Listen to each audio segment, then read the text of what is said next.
Дорогі колеги, ми плануємо починати. Dear colleagues, we are planning to begin.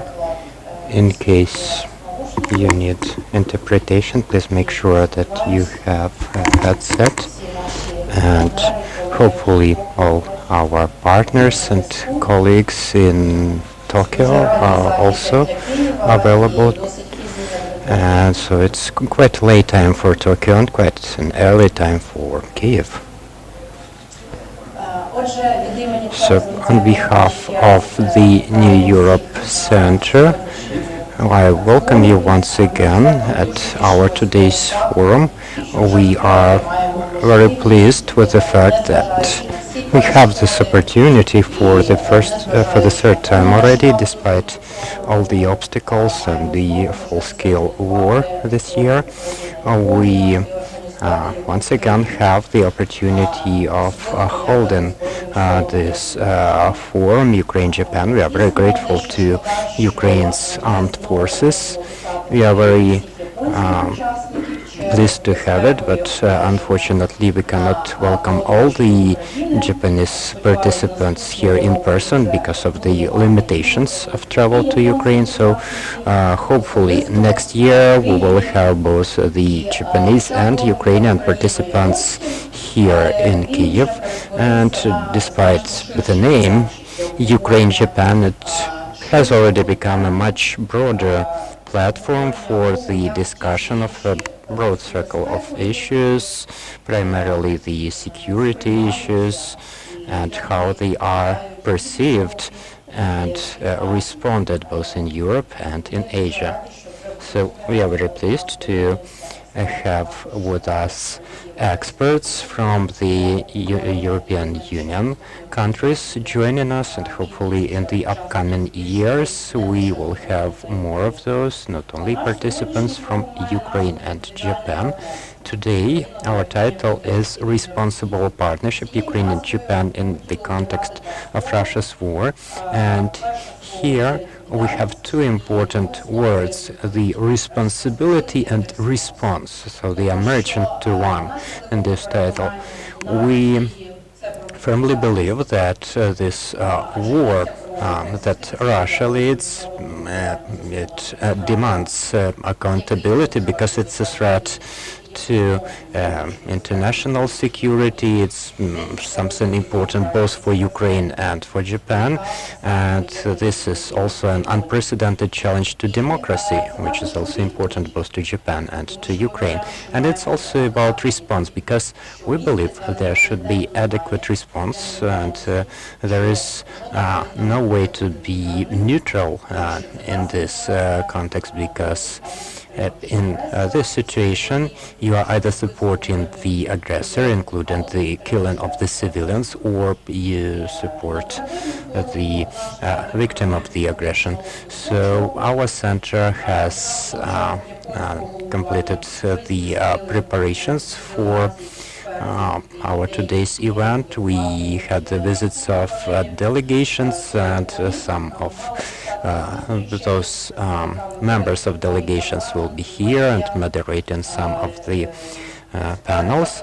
So we had visits in Japan, discussions with the colleagues, with the media, etc. And we have already prepared a discussion note. Based on that, we will be very grateful for your comments, in case you have read it already, about the vision you have about this war and about Japan's possible contribution into our victory.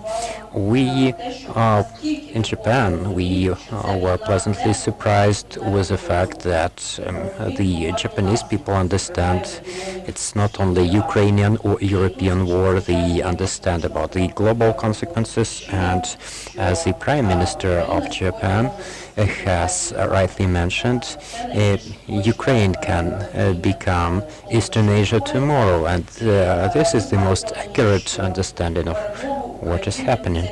we are sure that victory of Ukraine is not only investment into the security of Ukraine and Europe, but also into security of Japan. Also, we know that Japan believes in the victory of Ukraine, and actually, Japan believes in us more than some of the European capitals that we have visited. So the Japanese openly say about this. And also they show this indirectly through the huge enthusiasm we could see there about the potential participation of Japan in the recovery of Ukraine. And also we have seen unprecedented solidarity and support of Ukraine. Believe me, to be a Ukrainian, to be visiting Japan right now is a huge privilege, and I don't even remember being welcomed so much in any other country. I don't even remember feeling this support to as much extent anywhere else.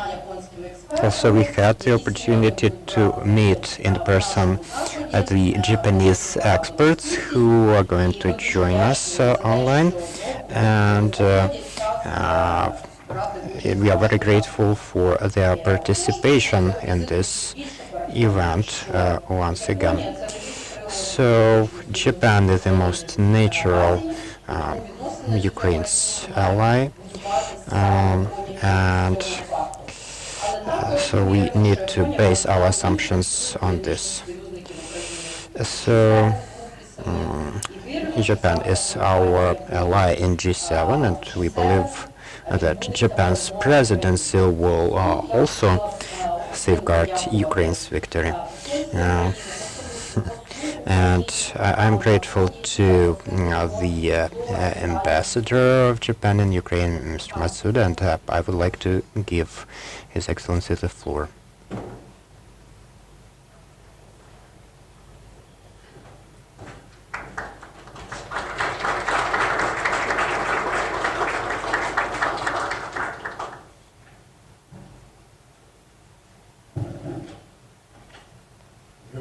All of you, and thank you very much for being with us. And first, thank you for your very warm, kind introductions. We are delighted to have a New Europe Center as our partner. And New Europe Center, this name itself speaks a lot why Japan has selected this think tank as a partner and as a co-sponsor of this event, and I'll later come back to the reasons why. But before that, thank you very much, my colleague, Ambassador Serhiy Korsunsky, joining from Tokyo. You are one of the most active and affable ambassadors in Tokyo, and we all love you. Thank you very much for being with us. And Mr. Iho Jokua, thank you very much. For those of you who don't know him, of course you all know him. He is a great supporter of Japan-Ukraine relations and a good friend of Japan, of course, good friend of mine. And you're extremely busy, but you're so kind to be with us. Thank you very much. And last but not least, all the distinguished moderators, panelists, and participants, thank you very much for being with us, and particularly for those Japanese who are participating online. どうもありがとうございます。Now, 2 years ago, we started this forum, and we are lucky enough to find a great co-sponsor and co-organizer, New Europe Center. Why we decided to go along with New Europe Center? Because just around 2 years ago, Japan also has been involved in very deep introspections about what we need in terms of securing Japan's national security and economic prosperity. You don't need a brain to understand that you cannot cut Japan's national security or security in East Asia from Europe. So we decided to get Japan much closer to Europe, and through our much closer relations with the EU, and now Japan is one of the closest partners of the EU, and also our much closer relations with NATO. So this all started before this war began 1 year ago. And it was much more clearer for us and for you that Ukraine and Japan have so many common challenges and common interests. And our common neighbor is just one of the many issues which Ukraine and Japan have to deal with from now on. Now, we are also concerned about the political stability and the economic prosperity of Europe. And we strongly believe that Ukraine's future should be strongly connected with Europe and the Euro-Atlantic path, which gives opportunities, of course, first and foremost to Ukraine, but also Europe should and can benefit from Ukraine's participations. And countries like Japan also greatly benefit from the much closer relations between Ukraine and Europe. I'm not just talking about the business interests, although business interests are very important. Believe me, there are hundreds of thousands of Japanese companies are physically located across Europe. And they are working with the European partners, and they are ready when the time comes to actively participate in the reconstructions and economic redevelopment of Ukraine. Now, as Aliona mentioned, from the day one of this aggression, Prime Minister Kishida has set a tone for Japan's discourse and Japan's policy. Oh yes, what is happening in Ukraine could anytime happen to East Asia. So there is no such thing as neutrality, not only for Japan, but for any other countries located in East Asia and the rest of the world. And also, there is no such thing as a business as usual with Russia. This is a backdrop in which government Japan and the Prime Minister Kishida's leadership embarked on a very strict sanction package against Russia. And today, incidentally, we announced the latest sanction package against Russia. And also,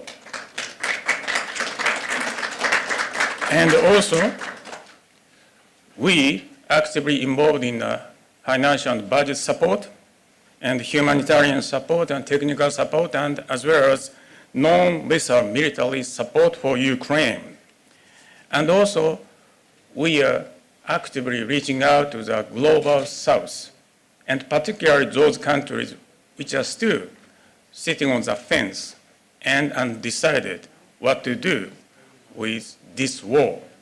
And latest UN General Assembly clearly showed that 1 year after the war, the support of the international community to Ukraine still very strong and very robust.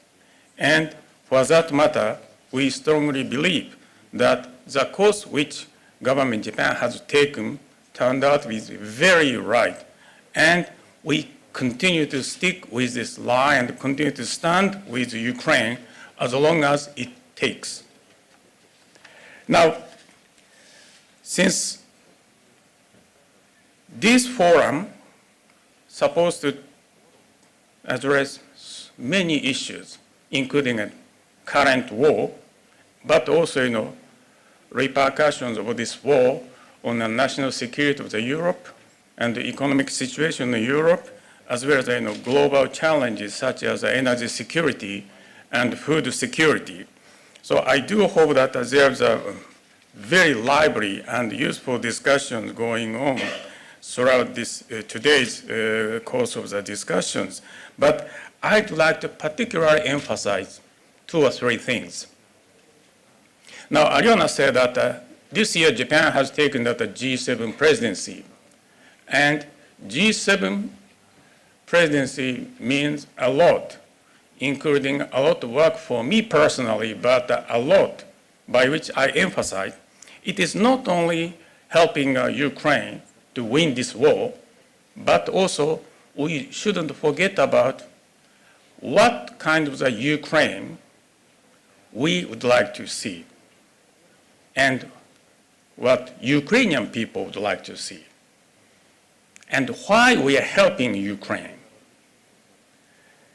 This is the reason why G7, together with the Ukrainian partners, even under the war, continue to be actively engaged in the reform agendas, such as judicial reforms and also corporate governance and fight against corruption. And Japan, based on our experience after World War II, we fully understand that the key to success always you could find in reforms. And just think about, after World War II, in the wake of that defeat, miserable defeat, we, Japan, embarked on one of the largest reform agendas throughout the 2,000 years of history. First, we dissolved Zaibatsu, or Japanese oligarchies. Before the war, Zaibatsu or Japanese oligarchies practically ruled the Japanese economy. And they sometimes helped government militarily to start the war or interfered with the politics. So we dissolved Zaibatsu, physically chopped them to divide them so that we could create level playing field so that newcomers can freely enter the business scenes. And because of this, we have so many newcomers, including Honda and Sony and Rakuten, you just name it. Without the dissolution of the Zaibatsu or Japanese oligarchies, we couldn't find such active economic activities. The second, we embarked on the promotion of the small and mid-sized companies. The reason is very simple. After the war, and we defeated and we lost overseas colonies, so more than 7 million people were forced to return to Japan. So government Japan and Japanese society needed to find a way to feed all of them. And we couldn't simply ask big companies to hire all of them because we first, dissolved all the big companies.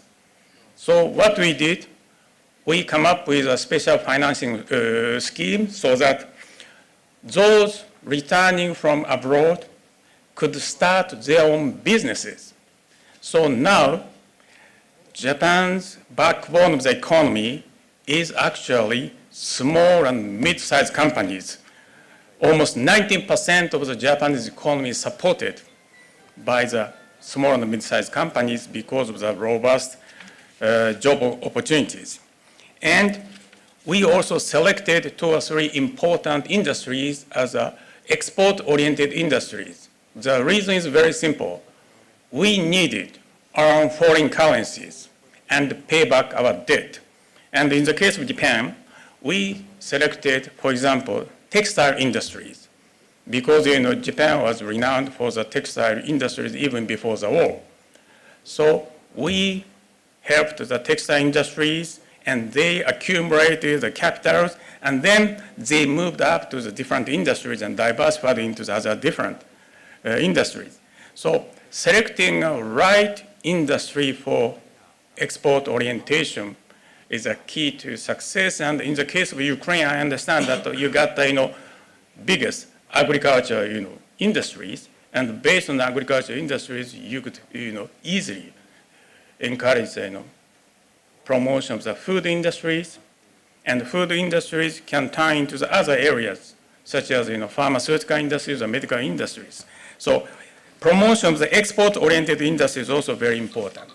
And on top of that, what we did after World War II, we introduced reforms in education.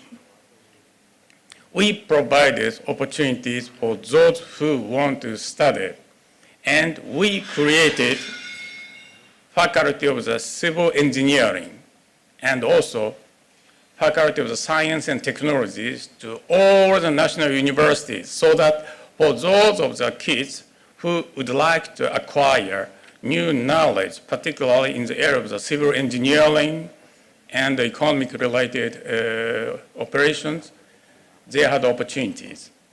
And those kids, equipped with the new knowledge and skills, they created a strong basis of the economy after World War II. So I just named some of the reforms which we introduced after World War II. Now, there's a difference between Japan and Ukraine. In the case of Japan, we were defeated, so that's why we reformed our country. And quoting Alona's word, you are going to win this war. So because of the victory, you need to reform your country. So as far as Japan is concerned, together with all the like-minded countries, Europe in particular, we are ready to continue to work with Ukraine in every necessary areas, including reforms, reconstructions, recoveries, and much more. Last but not least, since this is a gathering of the new Europe Center, but I particularly would like to emphasize Ukraine also needs new horizon, and that is Asia. Now, I know that we fully understand that and support and welcome Ukraine's desire and endeavor to be a part of the Europe. But at the same time, the world is much, much bigger than just Europe. And Ukraine needs to leverage new opportunities which you could find beyond Europe in Asia and the rest of the world. And I hope that my European colleagues are not angry when I say that Asia also important. Of course, Europe is very important, but Asia also important to the future of Ukraine. Thank you very much.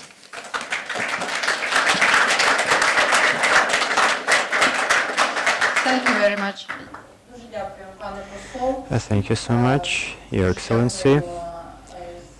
Thank you for this broader context you have provided to give us the understanding of the journey that Japan has completed, and indeed this shows how Japan can be a very useful partner for Ukraine, not only in terms of contribution into Ukraine's victory, but also for the development of Ukraine after that and for recovery of Ukraine.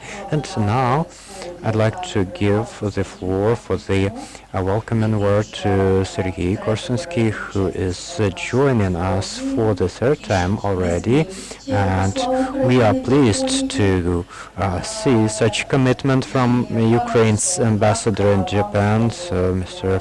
Ambassador, Your Excellency, please, the floor is yours. Thank you, Elena. Dear participants, Your Excellency, Ambassador Masuda, and Yuri as well. And I'm very glad to see all of you here. I would like to express gratitude to His Excellency for his kind words, and I would like to begin my remarks with the following. Japan's position towards Ukraine that we could see throughout this year is unprecedented, and it is based not only on the government's position, although it's very important, but also on the position of Japanese people, because the Public opinion surveys have shown that over 80% of the Japanese people are supporting Japan's policy concerning Ukraine. 95% of the Japanese people have the same view of Russians as we do. And I was especially surprised with one more number. 68% of Japanese people have answered yes when being asked if there should be any additional sanctions against Russia, even if one of the consequences will be the rise of prices that will impact those same Japanese people directly. And 68% said yes, this is something that needs to be done. And this is truly incredible. So in the very beginning, I'd like to point out all of this is not only the work of the diplomats in Japan and in Ukraine, but also it's happening thanks to the Japanese participants whom we have today on our list, and we are especially grateful for their relentless work to make sure that the Japanese people hear the truth about what's happening in Ukraine. I remember the real battle between Ms. Higashina and Russia's former ambassador Galuzin, which was happening on air, and she was there against him when he was spreading his lies about what was happening in Ukraine. This is very valuable. And right now, Japan's support for Ukraine amounts to almost 7 billion, and the most recent package that's going to be delivered through the World Bank on quite privileged conditions is very important. So we don't like to announce things beforehand, but yes, a lot of different decisions are yet to be made to support Ukraine's security in many ways, and we truly support for the Japanese Prime Minister to visit Ukraine. This is something that we keep discussing on different levels and different formats, and I'm sure this visit is going to take place. We are grateful for Ukraine's Minister of Foreign Affairs being able to join the meeting of G7 in Berlin, and also was taking part in the meeting of February 24th. We are working to make sure that the President of Ukraine gets invited, and I truly hope that the security situation and logistics will be available for our President to travel to Hiroshima, because we see the huge advantage and sense in this, because only two countries in this world truly know what nuclear emergencies are all about. Japan has survived such a situation, and Ukraine keeps being threatened with such a situation, so it's very important for us to have this in such a format that we could safeguard the future of our countries and the entire civilized humanity. And I would like to share here that the promotion of different aspects of the bilateral cooperation was supported by the two delegations that visited us, thanks to the improvement situation with the COVID-19, and through the Parliament delegation and the delegation of the Center of New Europe.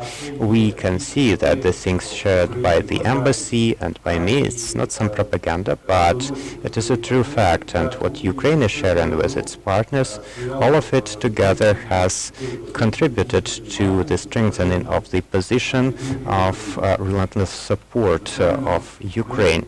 So Surely we would like Japan to take part in supporting us with weapons as well, although we understand that there are some implications in this, but in case Japanese government and the parliament agrees to do so, we would only welcome that.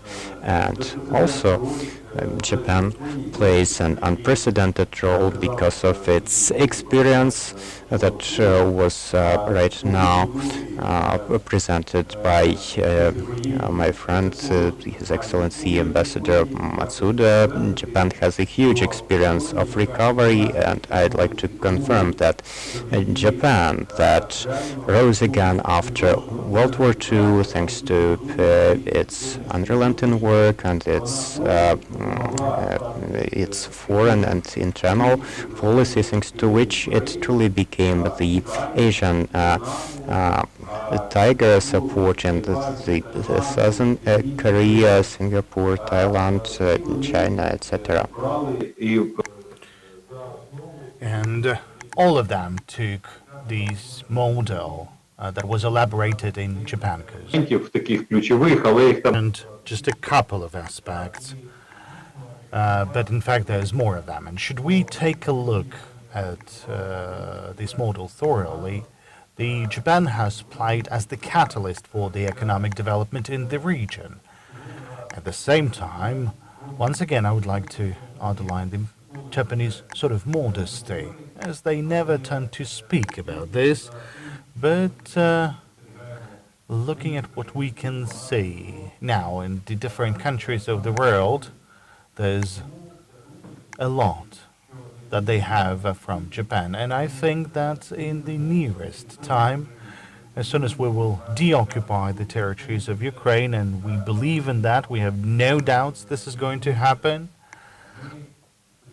we hope that Japan will lead the process on rebuilding on the reconstruction fund, and then the Japanese companies will come to Ukraine, and I'm dreaming of a system of Shinkansen with everyone who ever used this type of transportation. They understand how significant would be the change of Ukraine's economy. For example, when you'll be able to travel to Crimea in 2 hours and then get back in the same day, when the technological companies would come up, and they will bring us highways, the bridges, the unique planning of the cities. Here's there's very unique expertise in planning, because Japan had an experience of coping with earthquakes and many other unique challenges. And this is really unprecedented. This is something that we could use for ourselves, and we're working hard on this to happen. In the nearest time, there will be a number of major events taking place in Japan. I'm not going to, to provide you any information in advance, but still, Horzhovka will be mentioning about the possibilities of implementing several projects. And we can start them at once, and hopefully the economic detachment or economic office of the Japanese embassy in Ukraine will be further reinforced. And I've seen some of our counterparts, and they're saying that 3/4 of JICA are currently working for Ukraine, and they're already selecting the projects. They're discussing with the Ukrainian partners on some of the future projects that we'll be building together. I would also like to call upon all of us, and more specifically the Europeans, because we are born in terms of our mentality and geography in Europe, to love Asia, because there's so many processes, so many trade and commercial activities are coming through Asia. We know how important it is for Ukraine to be present in Asia, not only in Japan, but in China, in India.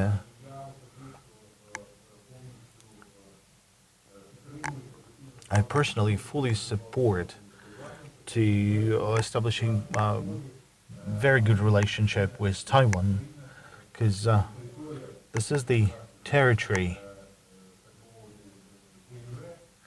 well, de jure, that helps Ukraine, and it would be very important for us to have a very clear idea on how to develop the relationship with all the other major Asian countries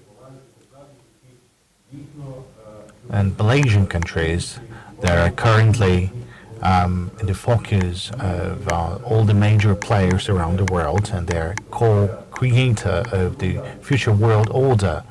So we have to use it in order to have our place, in order to finally resolve this issue with our membership in the EU and NATO, which is undoubtful. And we have to build on our position in terms of the Asian countries, and we need to cooperate with them. I'm very grateful to participate for the third time already in this discussion. It's great that it's not only the discussion about the bilateral relations, because through Japan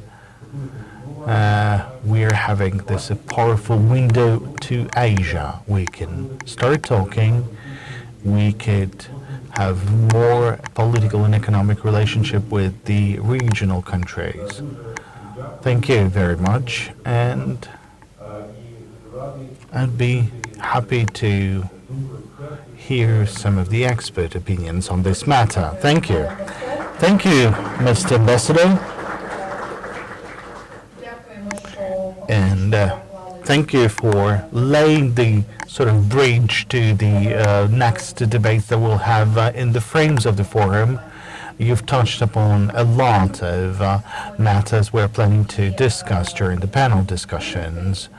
And one of the peculiarities of our current forum is that this year Japan is presiding over the G7 countries summit.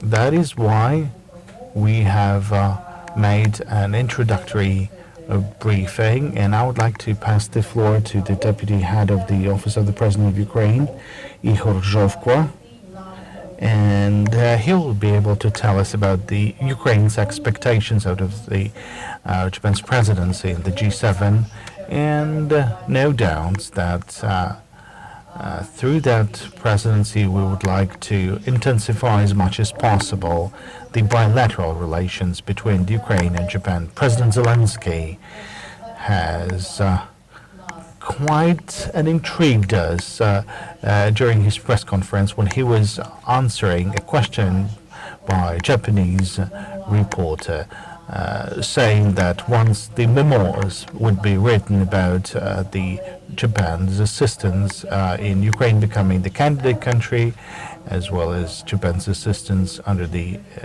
under its presidency. So maybe, Ihor, you can tell us why is this sort of assessment, why so much intrigue in the words of the president? Well, thank you for the invitation, Mr. Ambassador. Your Excellency, very happy to hear you, very happy to hear your sort of a statement of wisdom. I don't know whether I'll be the same in terms of my briefing, but since my topic is fairly practical, so it's easier and more difficult, because already we have 2 months of Japan's presidency in the G7, and already we have some major practical outcomes, even though there's only 2 months after the beginning of presidency, and there will be a summit in Hiroshima, and surely the President of Ukraine will be delivering his statement at this summit, and it happens so that there's not a single G7 summit without the statement by the President Zelensky, and this clearly underlines that both the previous countries who took the presidency in the G7, just as Japan, this clearly shows their attitude to Ukraine. So I would like to focus our attention to this final document of the summit, and I'd say that our press and our think tanks didn't take much into consideration of this document, so it might be that you could have a more detailed analysis of this document, because there's a lot of statements in between of the summit. There's informal summits or formal annual summits. Now, I would like to point your attention to some of the statements that were delivered as part of this document. And we all understand that Japan is the presiding country in the G7. That's why the role of this country in preparing this statement was very important. So for the first time, this statement has clear wording in terms of the G7 countries will be supporting Ukraine in military and other components. And there were a clear listing of both defensive types of weapons and other types of weapons. It mentioned air defense systems, it mentioned tanks, it mentioned artillery and ammunition and shells. Now, the previous G7 statements didn't have such a detailed wording, and I'd like to express words of gratitude to Japan for including that words into this statement. So these colleagues from the diplomatic service of different public agencies, they clearly understand how important it is to mention those words in the G7 statement. By the way, one of the priorities that we would like to receive out of Japan's presidency is to have a greater unity among the countries in supplying weapons to Ukraine in order to proceed with the counteroffensive operations and to gain victory as soon as possible. We received today the words of support from His Excellency the Ambassador, from the Prime Minister Kishida, his team, and Minister of Foreign Affairs of Japan, and a big gratitude for that. So this is the major priority that we are looking forward to have out of Japan's presidency. What's important is that for the first time in this statement, there's the wording of the support by all 7 countries to the peace formula of President Zelensky. This is the peace formula that we offer to whole international community. The previous statements did not have this wording. The previous statements had only the wording about the fair and just peace, but a fair peace for Russia means ceasefire and freezing the conflict without the withdrawal of forces, for them to have a rest and then continue with the invasion against Ukraine. But that's unfair to the whole international community. And maybe it's fair only for those countries who have recently not supported the resolution of the General Assembly. So big thanks to Japan and to the G7 countries for having those words in the joint statement.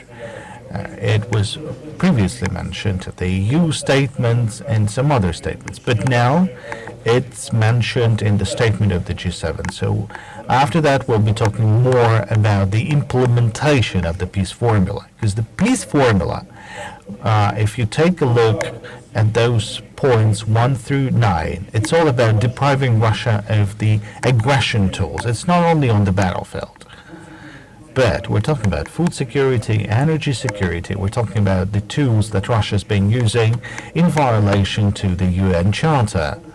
That's the environmental tools as well. That is why support of the G7 gives Ukraine hope that very soon we'll have a global peace formula summit where we will be talking about the implementation of every single point. So surely we would like to have practical support from the G7 countries, and the other countries would grow. The third priority, that is the sanctions, and surely Tokyo has been preparing for your conference, and just recently an 18th package of sanctions was published by Japan, and it's very important that this sanctions package was published close to the anniversary of the attack of Russia against Ukraine. The EU had their own package. Now, the Japan has their own package, and several, sort of G7 countries, they tend to have some sort of a competition who would be the first to publish a new package of sanctions. So we are very grateful to Japan for individual sanctions against legal and physical entities. It's important to have sanctions. It's one of the tools, the weapons, one of the bricks that constructs our victory. The more vocal Russia about sanctions not working, not impacting the GDP or the economic development, well, in fact, that means only they're very effective. And it's I'd like to underline that it's not only important to impose sanctions, but make sure they're implemented to close any loopholes that Russia attempts to use in order to circumvent the sanctions. We are working hard on this matter with the EU, and the other G7 countries are very interested. I can also tell you that Ukraine will be combining the efforts in order to counter any attempts to circumvent the sanctions, and we're planning to have a number of international events in Kiev, and surely we would be interested for Japan to participate in those events. The next priority for Ukraine is the country at war. That is the financial support from Japan during its presidency. And as the both ambassadors has already mentioned, Japan is continuing to support us financially. Just recently, and a decision was published on allocating $5.5 billion in support of the payment balance of Ukraine and its ability to do the payments for our soldiers on the front lines to remain calm, to support the critical infrastructure operations. That's very important. That's very timely support, and we are especially grateful for it. Now, these priorities are not the only one that we would like to receive from Japan during its presidency, but I've heard both of the ambassadors. I like the statement to love the Asia, and Mr. Ambassador Matsuda also mentioned that Ukraine has to work not only in the European region, and that's true. That's something that the President Zelensky is doing right now. And as you can understand, we are widening the spectrum of our diplomatic relations and offering more and more aspects for the global world. Just a couple of initiatives, an example. A Grain from Ukraine initiative that was initiated in response to Russia's using its aggression tools against the food security by blocking the Ukrainian ports, by preventing Ukraine from exporting grain. Yet, through the global efforts of the international community, and there's a great role played by UN, we managed to deblock the port and start the Black Sea Initiative, and finally get the Grain from Ukraine initiative. Now, what's important is that Japan has joined this initiative from the very beginning. As you know, Japan has allocated $14 million to make sure that Ukrainian grain would be supplied to the poorest countries of Africa and Asia.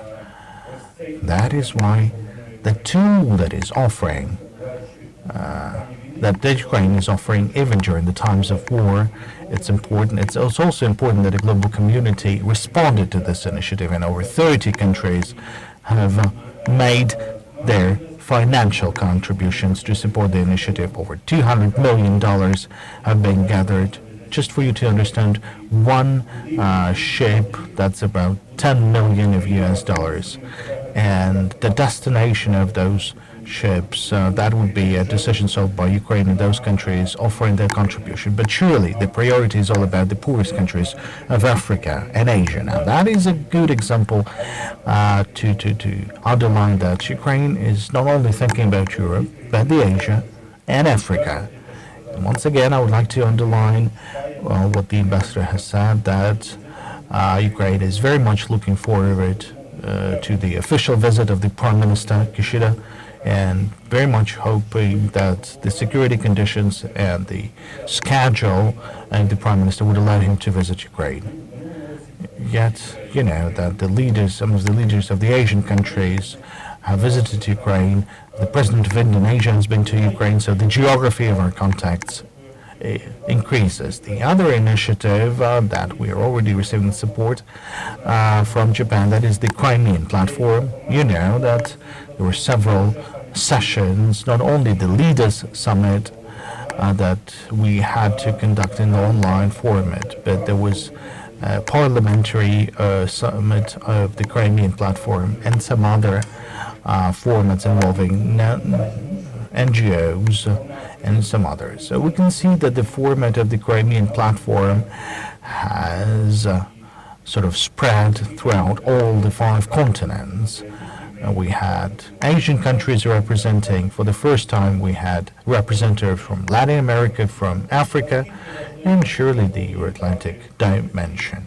Now, everyone surely understands the importance for Japan to participate in this format. And you've all heard the statement by the President Zelensky during this format. He said that this platform will be used not only for deoccupying Crimea and unfortunately the other territories which are temporarily occupied by Russia, but the other countries will be able to join this platform in order to raise the issue of the occupation of their own territories, including the northern territories, to have this issue on the agenda. So I believe that in this case our global partnership is very welcomed, and we've established a global partnership between Ukraine and Japan. Now, this is the partnership in action, so to say, and today, in times of war, it becomes sort of blunter. It tends to shift to higher velocities or speed, so to say. And we would really want other countries to live at such a speed as Ukraine. I'm confident that Japan is moving at the very same speed because it has always demonstrated significant economic developments. I really liked the statements by Mr. Ambassador when he shared some of the experiences of rebuilding. Surely we win, Mr. Ambassador, but the experience of post-war recovery is very, very important because Japan has become a leading country in several dimensions, in the intellectual and technical dimension and economic dimension. This is the example that we have to learn. Thank you. Thank you, Ihor. Indeed, we would like to wish for Ukraine and Japan being in different time zones, in different geographic and political time zones, but still we're moving at the same speed and in the same direction, or with the speed of the Shinkansen train. I mean, maybe it will take us not 2 hours to get to Crimea by this train, maybe 4 hours, considering the distance between the Kiev and Simferopol or the Kiev to Luhansk. But still, I would like to express words of gratitude to His Excellency, Mr. Ambassador Matsuda, to Mr. Ambassador Korsunsky and Ihor Jokwa for the introductory part to this forum. And they set a lot of fundamentals for our discussion. And now I'd like to welcome Litra. He will be moderating the first panel. Thank you very much, and wishing you to have a very fruitful panel discussions.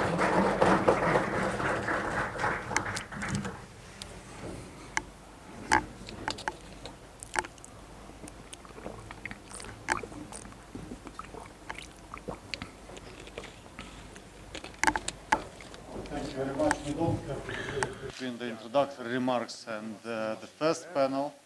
However, we do have a break after this panel, so we have roughly 1 hour until we roughly 1 hour for the discussion, and I have the honor to moderate the panel, which is called "No Space for Neutrality: how the response of the democratic world to Russia's war is seen from Ukraine, Europe, the US, and Japan. And I think this is a good panel to start with, since we basically make an assessment of what was the response for the last year to the Russian aggression against Ukraine. And we have several questions for this panel. First of all, which were the most effective and the least effective ways to confront Russian aggression so far, and the lessons learned from this. And we also have the question of what are the consequences of a differentiated response to Russian aggression. Of course, I have questions for each of the speakers separately, but before I start giving the floor to the speakers, I would like to introduce the entire panel. So we have here in Kiev next to me, we have Petro Burkovsky, who is Executive Director at the Democratic Initiative Foundations. And we have Peter Dickinson, who is with the Atlantic Council of the United States and is editor of the Ukraine Alert. And online we have our contributors from Europe and Japan. Above all, from Japan, we have Mr. Michito Tsuruoka from Keio University. We have Atsuko Higashino from University of Tsukuba, Associate Professor. Very nice to see you again. And we have from Europe, Gustav Gresser, who is Senior Research Fellow of the European Council on Foreign Relations. So all the panelists are here. Now I would like to start with Petro Burkovsky.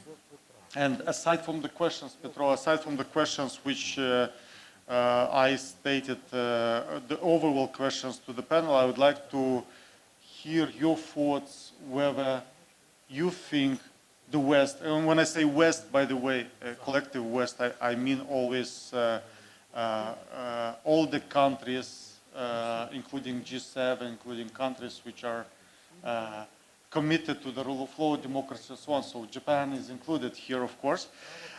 Do you think that the Western response was the right response to what happens currently?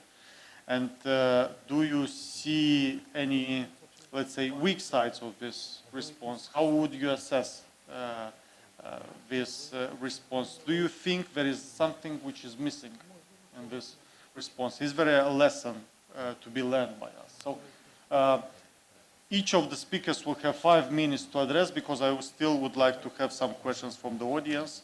So please, your 5 minutes. Thank you, Leo. Thank you. I want to thank to all of the guests and colleagues in this meeting, and distinguished our colleagues from Japan. About the lessons and about the response. First, you mentioned the collective West, and the first lesson, in my opinion, that we learned here in Ukraine and that our government learned is that there is no collective West. There are very different countries, very different, with specific, very national interests.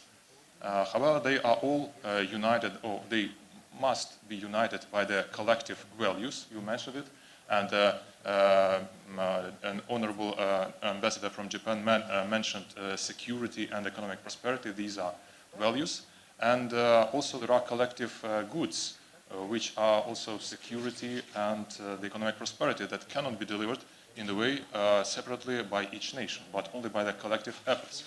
And what we learned is that when you confront such a formidable enemy like Russia, and then your existence is at stake, you need to appeal to the values, but at the same time address interests of each country and work with the concerns.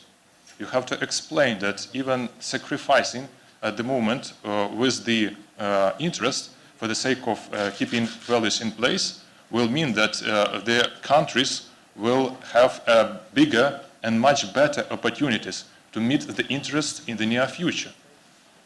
And in a way, we have seen that in the communication with the countries, the Ukrainian president, Ukrainian government, in a way, they constructed a collective West. and the outcome of this war will show whether the concept of the collective West is still relevant and viable. You mentioned a response, and it's a response to Russian threat. And here in Ukraine, we do understand what is the Russian threat, and we actually knew this for at least 300 years. But there is a serious debate in the West that what is the Russia's threat? What is it? And there is a serious argument that is still here on the table that it was the West that turned on the heat and cooked the Russia's revenge, that it was the West who provoked the defense of Russia.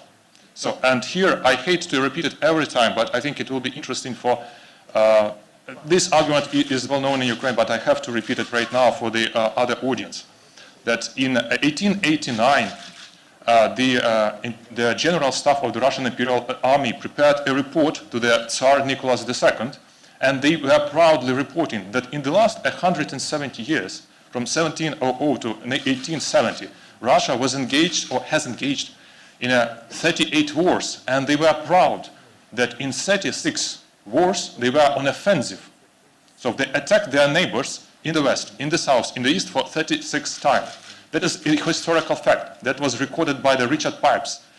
And I will have my subjective assessment what happened after 1870 and until this year. And so in the last 150 years, Russia has engaged in 35 wars.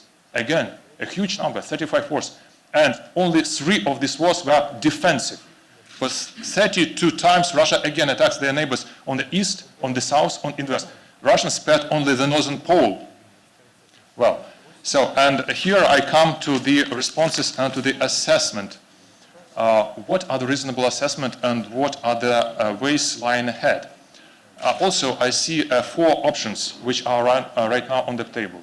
The first option, which we heard very often, is that stop the war, which is very rational, yes, if you think that the very rational thing right now is to avoid and to accept Russian threat, to make Russia remain the part, as it's called, of the collective security in Eurasia. What does it mean? It means that Ukraine should abandon all the territories, that Ukraine should agree with the neutral status, actually that Ukraine should transform itself as a satellite state of Russia.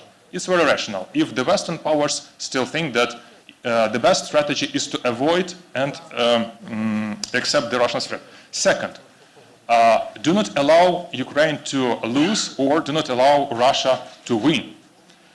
This debate started, I think, in autumn last year, and there was a metaphor even invented for this scenario, a Korean-type ceasefire. What does it mean? It means that it's also a rational scenario for the Western powers if you think that you can mitigate Russian threat by also accepting certain Russian demands, but not all of them. And if you make Ukraine a completely dependent state on the collective will of the West and Russia. The third scenario, the third option, which now we hear from Biden administration, from the French president, from Germans, which is we need to do everything to defeat Russia. What does it mean? It means that it's also very rational if you think that you can isolate Russia and contain the threat by delivering a military defeat, right? But still Russia should remain and you shouldn't touch anything inside Russia. And finally, the final scenario, which right now is promoted for the time being only by the Ukrainian government, is that crush Russia. Because if you defeat Russia, it means that Ukraine can win but cannot take back Crimea. Crimea should remain Russian. But in the fourth scenario, meaning that Russian army is eliminated, Russia is crushed, Crimea becomes the part of Ukraine, and we also do certain things for the regime change in Russia. Again, I repeat, here in Ukraine, we don't want Russia to be depleted or destroyed or erased from the map. No. But what we really think is that the regime change is the key to remove Russian threat completely for many, many years to come. And right now, my final point. So it's up for the West, right, to choose between these 4 scenarios. I've already mentioned which scenario is the Ukrainian option, right? But when you choose it, please communicated straightforwardly, very straightforwardly to Russians, not to leave Putin in the illusion what will happen next. Because if you don't communicate it very clearly and straightforwardly to Russia, they will think that they can choose any of the 4 scenarios which are right now on the table. Thank you. Thank you very much for this, for throwing these ideas. Also, the historical intercourse that you made, it's help us to understand better, of course, the context for and how to respond to this kind of issues. Of course, I'm sure that maybe from a Japanese perspective, things might look quite different. And Mr. Tsuruoka, aside from the questions I mentioned at the beginning, of course, I would like to ask you to particularly address one more question, and that is the question of multilateral, in a way, response to the ongoing aggression. I know that Japan is very committed to multilateral diplomacy. It's very active within the UN, it's very active within G7, but we also see that, for instance, that G7 has been much more effective as a tool to help Ukraine and to, to make efforts to roll back the Russian aggression, while we see that, most important international institutions such as UN, United Nations, have been least effective, maybe I would say, well, despite the voting in the UN in the UN General Assembly, we see that still UN is unable to respond to fully, to the threat we have today. So, and for you as a country, Japan has been very committed to this kind of issue. How do you see this response, and how do you see the response of the West and these institutions to the ongoing aggression? So try to do it in 5 minutes. Of course, because you are G7, maybe 6 minutes, 7 minutes, yeah, but not more, so we have enough time for discussions. Thank you. Oh, thank you. Thank you very much for the invitation again. I very much look forward to this conversation. First, let me say a few words on the G7, not least because this year Japan holds the G7 presidency. And, but beyond that, of course, the G7 actually has been very much reinvigorated, revitalized under the UK presidency 2 years ago and last year under the German presidency. So G7, I think now is very active or more active than ever before. And also the more united than ever before. So I think so G7 is playing a very vital role, not only in helping Ukraine, but also in imposing sanctions on Russia. But the one of the things that I want you to have in your mind is that G7 is a process rather than just a series of events.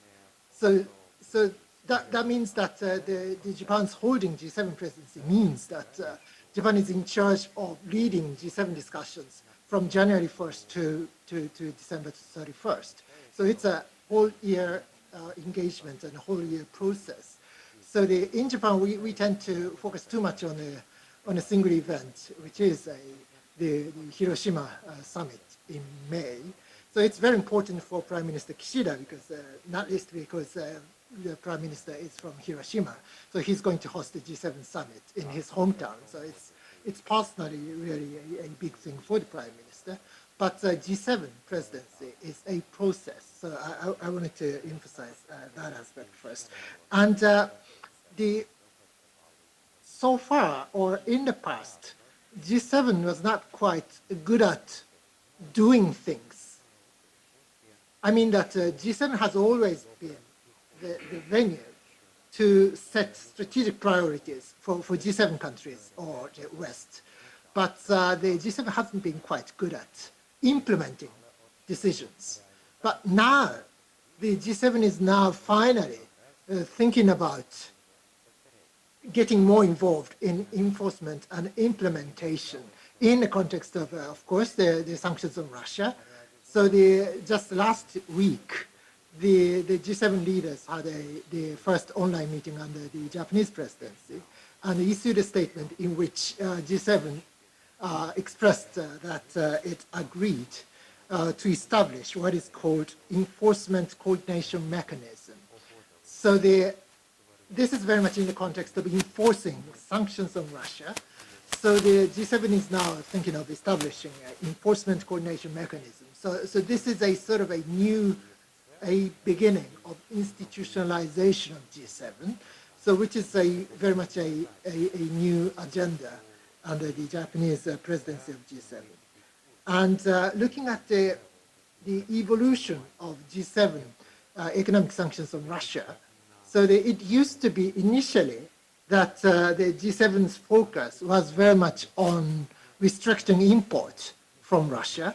So first and foremost, of course, the energy like coal and oil, and so embargo, the import embargo was something that we were very much focusing on in early days of this war, and now our focus is shifting to export control.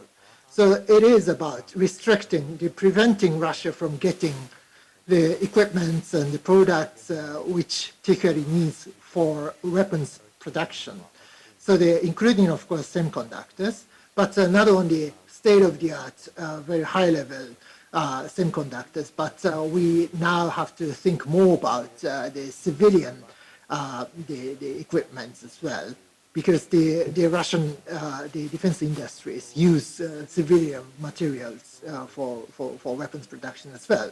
So this is now becoming a higher priority for the G7, and that is why this enforcement coordination mechanism is very important.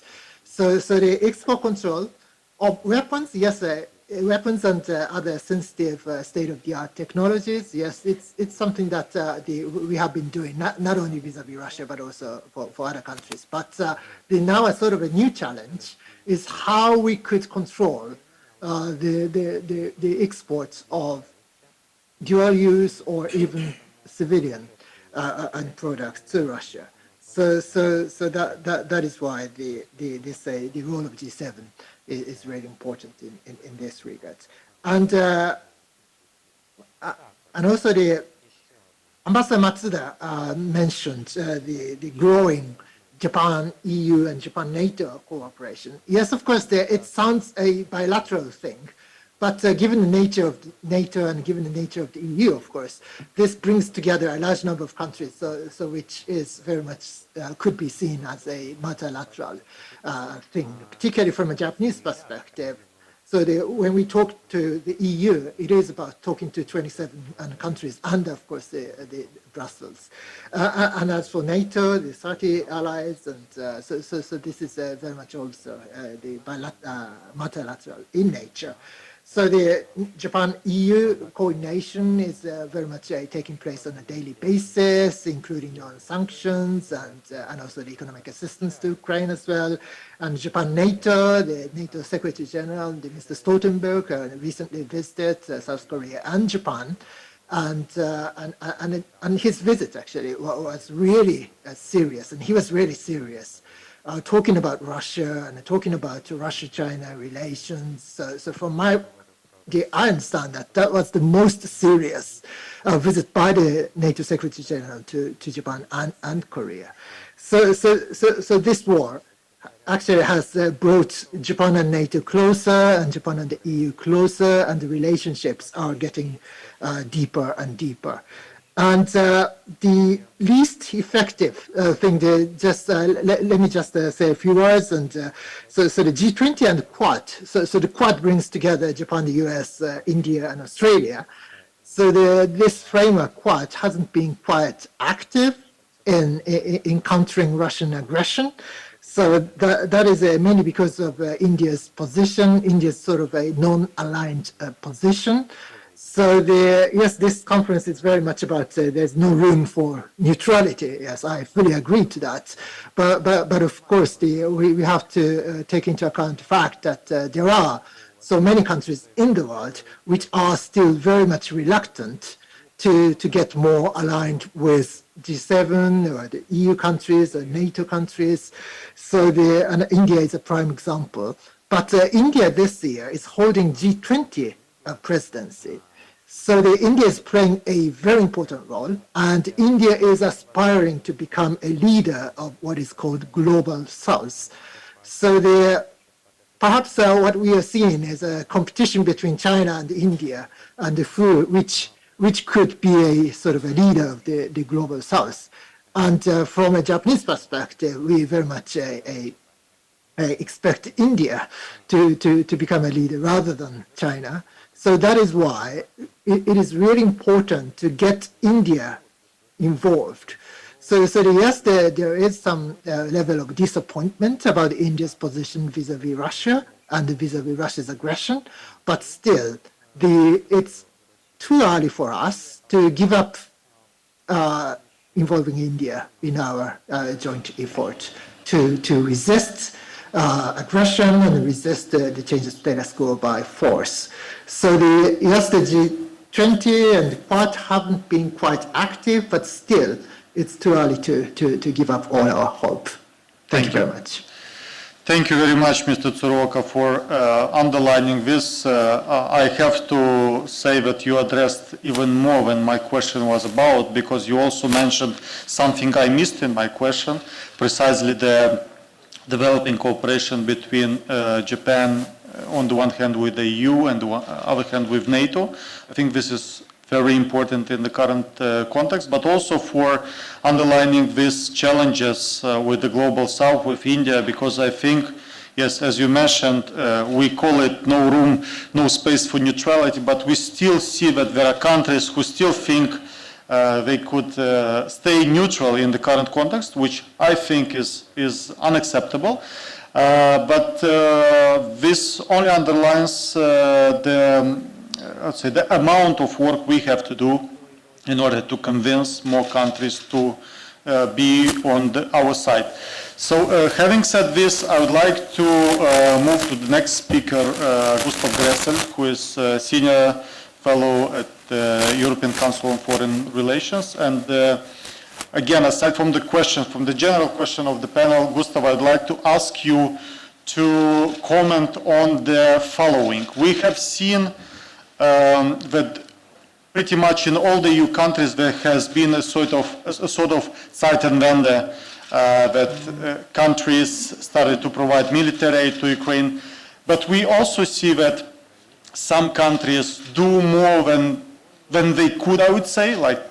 We see countries who spend all of their defense budget helping Ukraine.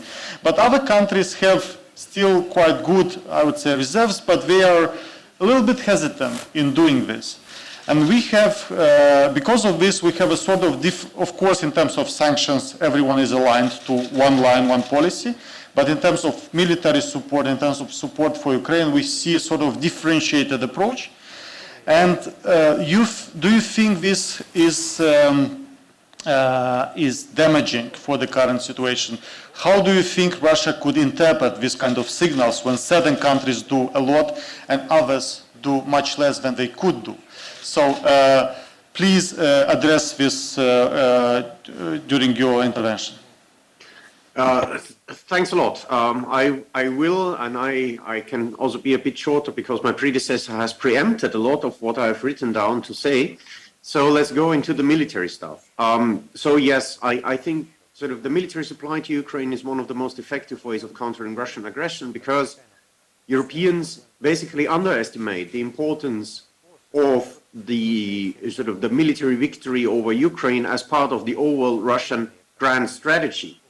Russia has been trying to renegotiate by diplomatic means the European security order basically from the start. I would say the latest with sort of the clashes between us and them and how to dissolve Yugoslavia and sort of the big clashes over how to deal with Bosnia and based that should there be a NATO intervention or not. So 1993, 1994 as sort of the starting point of a European-Russian rivalry over what the European order should be. And this diplomatic political rivalry basically is still ongoing and has now escalated because the war and the victory in Ukraine was meant to be sort of the military enforcement of the Russian vision for a European security order. And if you see Russia's proposal for these orders, I mean, they go back to Carl Schmitt. I don't know if you see this right, Carl Schmitt, völkerrechtliche Großraumordnung. Greater spheres of influence in international law. And as you might have seen on this slightly antique German eagle, it was sort of the key intellectual work that prepared Germany's path towards the Molotov-Ribbentrop Pact. And you know, with Europe being basically composed of small non-nuclear states, such an international European order that divides states into Staaten and Reiche, so empires and states being not really sovereign and not having the right decide their own alliances and domestic affairs freely, independently from the Reiche, from the empires, we would negotiate our own suicide, which we are not really willing to do, and hence basically supporting Ukraine to win is one of we shouldn't do that for Ukraine first and foremost. We should do that for ourselves. I think this is sort of the first thing Europeans have not correctly understood, how important this fight is for our own security. The second problem is with Europeans and why we go with sort of such an varying amount of military assistance is we have not clearly defined war aims. Should Ukraine only survive? Should it win? How should victory look like?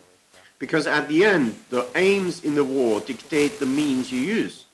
And we have, unfortunately, a very fluent debate in the United States, our sort of key leadership country, on what's the final end state? How far should we go?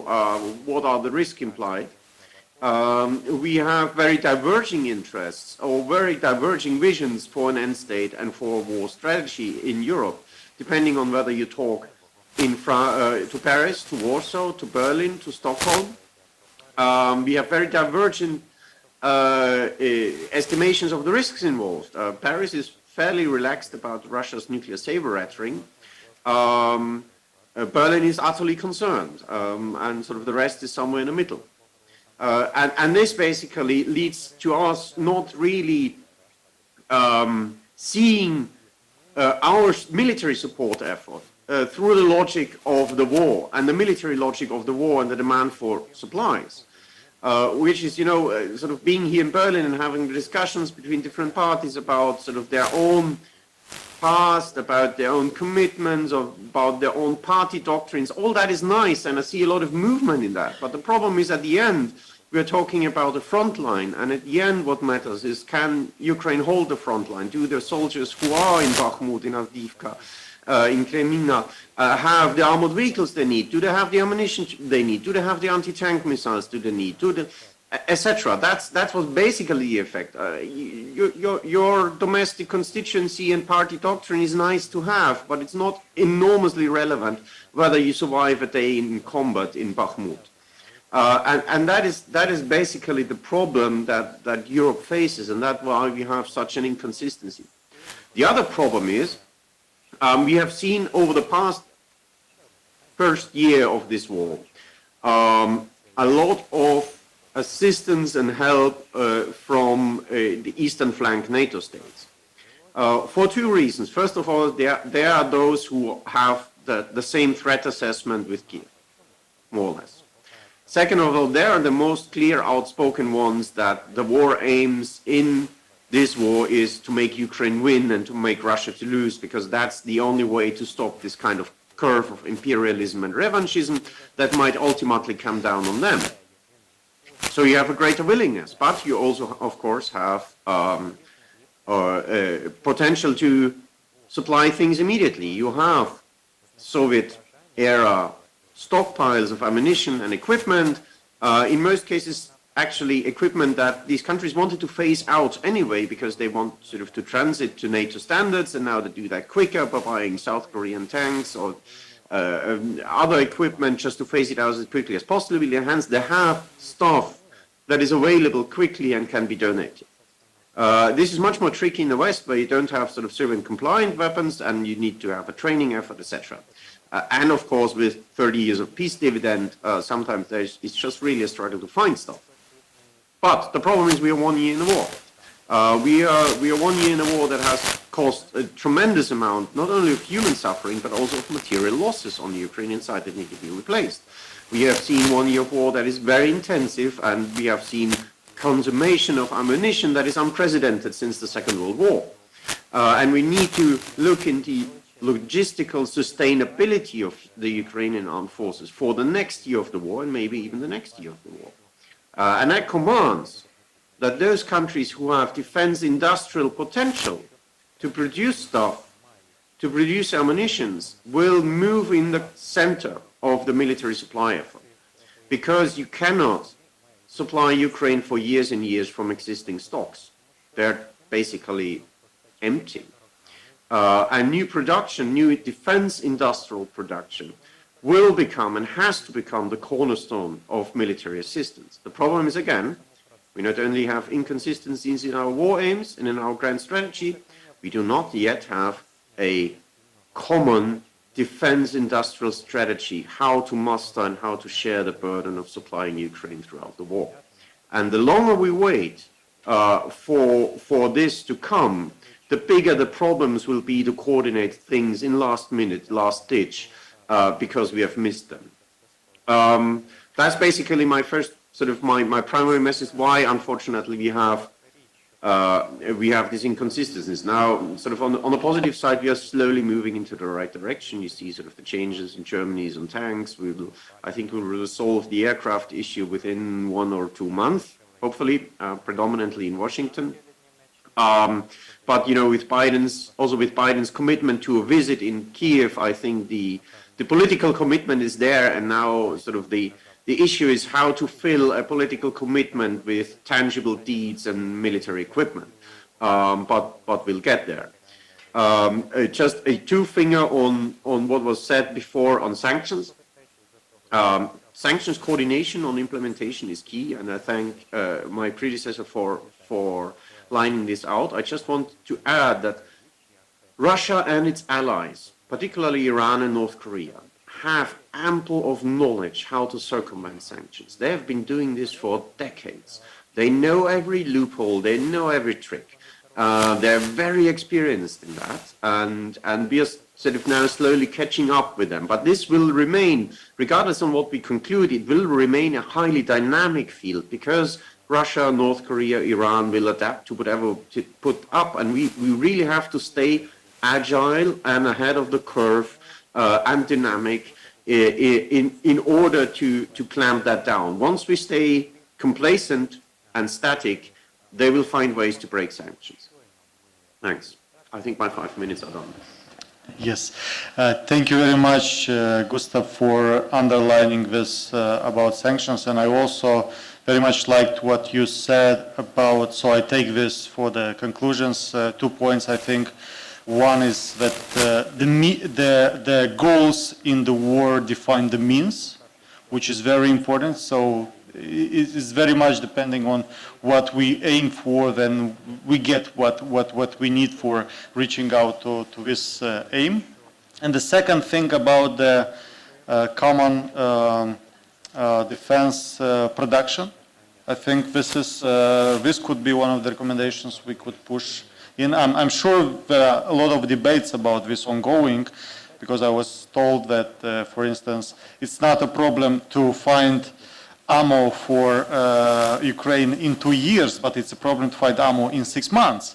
So basically, these are kind of challenges we have on the side of Europe, let's say, for the current problems. And having said this, I'm moving to next speaker, Atsuko Higashino, who is with the University of Tsukuba. I don't see Atsuko on my screen. Now I see Atsuko. You have a very nice background, Atsuko. It's almost like the picture of the photo of President Biden when he was in Kiev. So very nice to see you again. And I have, aside from the overall question of the panel, I have a specific question to you. I know that Japan was on guard in a way from 2014 because of the illegal annexation of Crimea, and then it started to change, to think about its policies. In 2022, we saw even bigger change. So my question would be how the Russian aggression towards Ukraine changed Ukraine-Japan relations on the one hand, and also which lessons are being put into practice. I mean, lessons learned. What kind of changes you see in Japan because of this war? Like, is there globally, I mean, if we operate with the same terms as in the EU, as in Germany, is there a Zeitenwende in Japan? Is there a turning point in Japan because of the war? Thank you. Thank you, Leo. Very nice to see you once again, and very nice to see you all after 1 year, after this horrible, awful 1 year. But it is my greatest pleasure still to be able to attend New York Center's symposium once again. I was looking very, very much forward to this occasion. And yes, Leo, thank you very, very much for your wonderful questions. Yes, indeed, the invasion in 2014 was indeed alarming to Japanese public as well. But at the same time, the extent of the shock of Crimean annexation isn't really comparable to the shock that Japanese people experienced in the year 2022 and 23. So the shock of the latter events is much, much, much larger than the events which happened in 2014. So actually, what 2014 events didn't really change was the Japanese view vis-a-vis Russia. It was really shocking, yes, indeed. But the Japanese people very quickly forgot the seriousness of the event, the meaning and significance of the event, and didn't really consider that this will be happening once again in the very near future.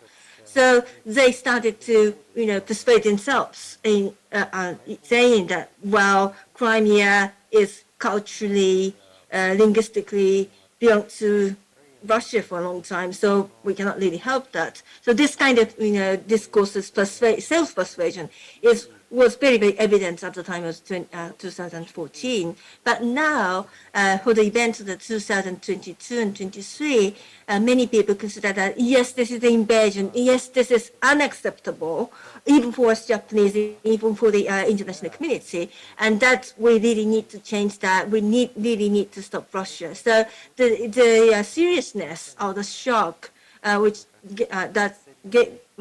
was given by these events was immense, really, compared to the event what we experienced in 2014. So sorry. But I'm afraid I have to really mention the reality is that the biggest thing that changed Japan's view position concerning this event is probably its view concerning Russia, not towards Ukraine. So I think Japan, as I will be telling you from now on, the Japan and Ukraine relationship was strengthened in a various way, which is very, very good. But I think what really changed Japan is the view concerning Russia, and serious discussion was really happening concerning the options concerning Japan-Russian relations from the future, because some say really strongly that the US still depends on Russia's energy, Russia's food supply, etc. For the future. So it should not damage Japan-Russian relationship unnecessarily. So this is what one people in Japan is really strongly arguing. But at the same time, there are gradually the sense that we cannot really continue the business as it is, as usual, with Russia experience these several wars in Eurasia. So I think it is the time of the transition in Japanese diplomacy, Japanese public discourse concerning Russia. But when it comes to the Japan-Ukrainian relationship, how did war change the Japan-Ukrainian relationship, just as Leo asked? I think it is very important to emphasize that Ukraine wasn't really changed by, our position. It is Ukraine which changed Japan in a very fundamental, serious way. And I totally understand that the Japanese impact vis-a-vis Ukraine is not that huge because we cannot really assist you in terms of the weapons delivery because of the various, restrictions from our side, not your side, but our side. So I saw some of the statistics and some of the surveys conducted by Japanese media, including the NHK, concerning the recognition of Ukraine people, asking them around that whether Japanese assistance vis-a-vis Ukraine is well recognized in the Ukraine people. And some of them got somehow disappointed to see that the many Ukraine people didn't really know about Japanese assistance, which I consider is very, very natural, of course, because Japan cannot really assist you in terms of the weapons delivery. So as it is, at the very moment, I think nothing is more important for Ukraine than weapons assistance. So as long as Japan cannot do that, it is very, very natural that Ukraine people don't really, consider that Japan's assistance is very, very visible to Ukraine society and the warfare. But I think there are so many things that Japan can do about. So I think it is high time that Japan can really look into what Japan can do about this very awful warfare. And I think it is certainly changing people's minds in order to understand this war is all about. For example, I was in Okinawa yesterday. Okinawa, some of Ukrainian people might know, Okinawa is the southern part of Japan, which has a very hard history of U.S. domination. So in general, Okinawan people are very leftist and anti-U.S. And they tend, since they experience a very, very awful warfare, the Okinawan people tend to say that, the immediate ceasefire is more important than anything else. So for me, for the experts that knows that they are for Ukraine people, the immediate ceasefire is unthinkable, had somewhat a difficulty in order to persuade Okinawan people that the immediate ceasefire is not at all the option for Ukraine people at this moment. But yesterday, I was pleasantly surprised to see that Okinawan people really accepted my argument, saying that, yes, Russian occupation is so awful. So accepting the occupation and moving immediately towards the ceasefire wouldn't really secure the peace in Ukraine in the real meaning. So I think even in the place like Okinawa, where people has got a very, very sensitive sentiment concerning the warfare and concerning the prolonged war, I think the Ukraine situation is very, very well understood. So I think this shows that how our mind is fundamentally changed because of the Ukrainian war and because of the braveness and courage shown by Ukrainian people in order to counter this war. So I think it is a very important moment for Japan, but at the same time, we really need to continue this discussion within Japan concerning how we should actually grasp the reality, what is really going on in Eurasia, what is really going on in Ukraine, and how we can contribute to achieve the real peace without occupation, without compromising the territorial integrity of Ukraine. Also, I should really add that interest for this war is much, much higher than any other countries in East Asia, including China, including South Korea. For example, several weeks ago, I and Michio Tsuoka did have a privilege to talk about this war with our South Korean colleagues for 2 hours. And what we really found out is that Japan's interest vis-a-vis this war is evidently higher than that of South Korea, and all of my South Korean colleagues admitted that, in South Korea, the interest vis-a-vis this war is evidently lower than in Japan. So many of them were really surprised to see to come to Japan, to go to the bookstore, to see the thousands of books concerning this war displayed in the bookshops, which is not really happening in South Korea. In terms of South Korea and Japan, there are huge differences in terms of the commitment to warfare.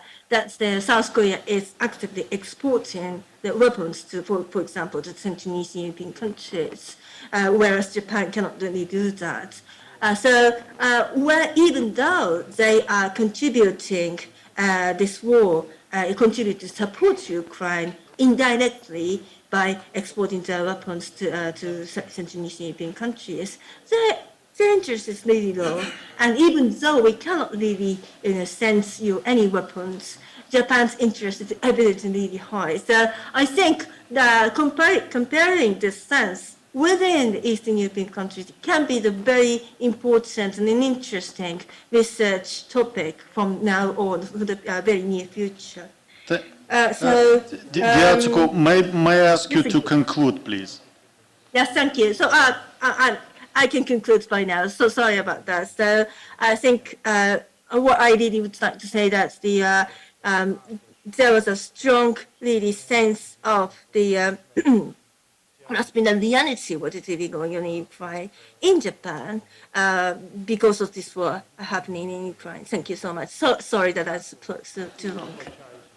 Thank you very much for your points, and I took it as a compliment that people who are traditionally left and demand ceasefire immediately are accepting the arguments. I think this is important, and that underlines one more time what Ambassador Korsuski said at the beginning, that you, alongside with your colleagues in Japan, participate in these talk shows in Japan, and all the time, convey the arguments that are making Japan's support so strong for Ukraine. I'm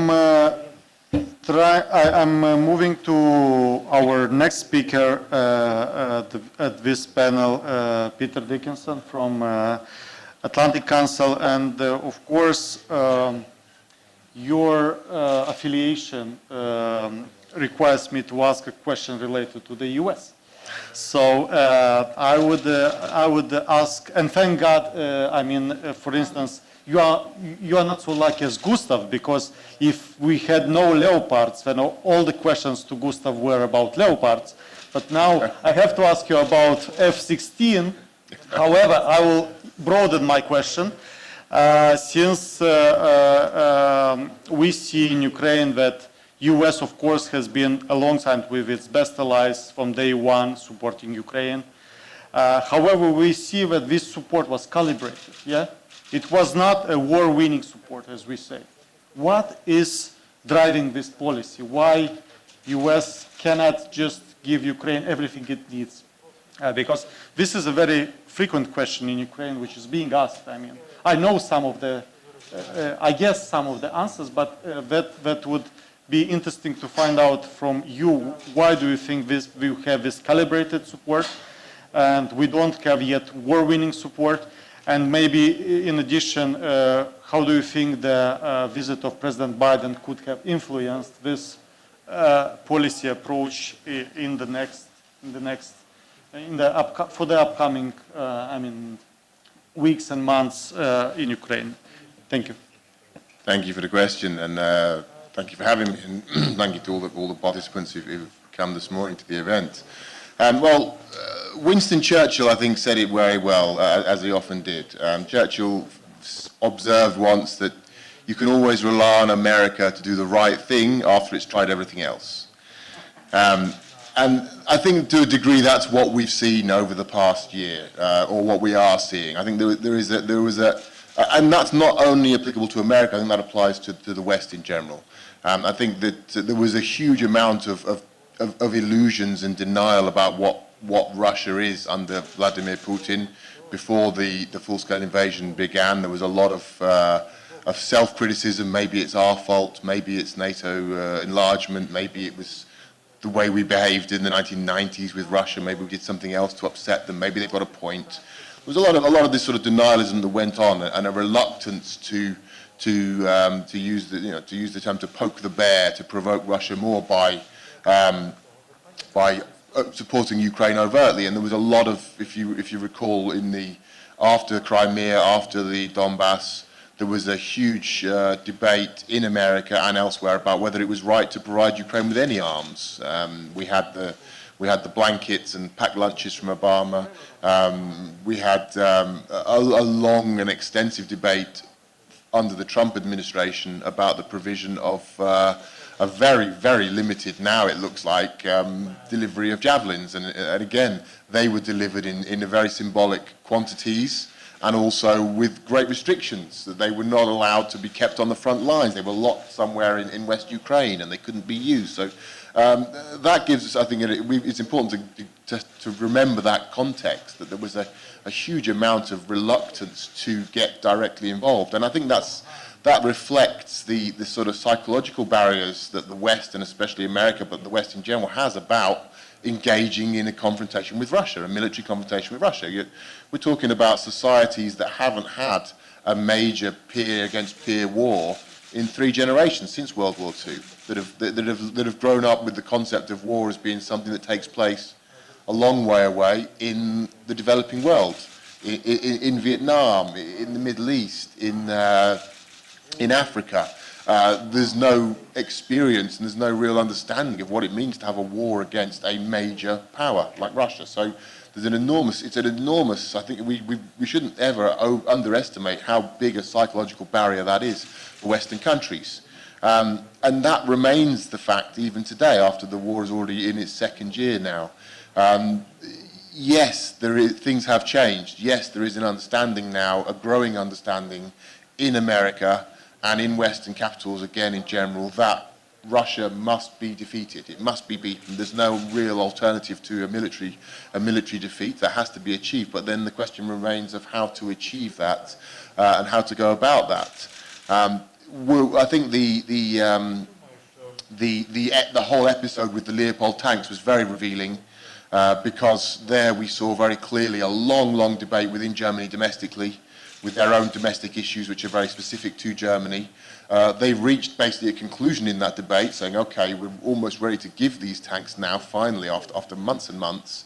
But then they turn to America and say, well, we're not going to do it unless you do it.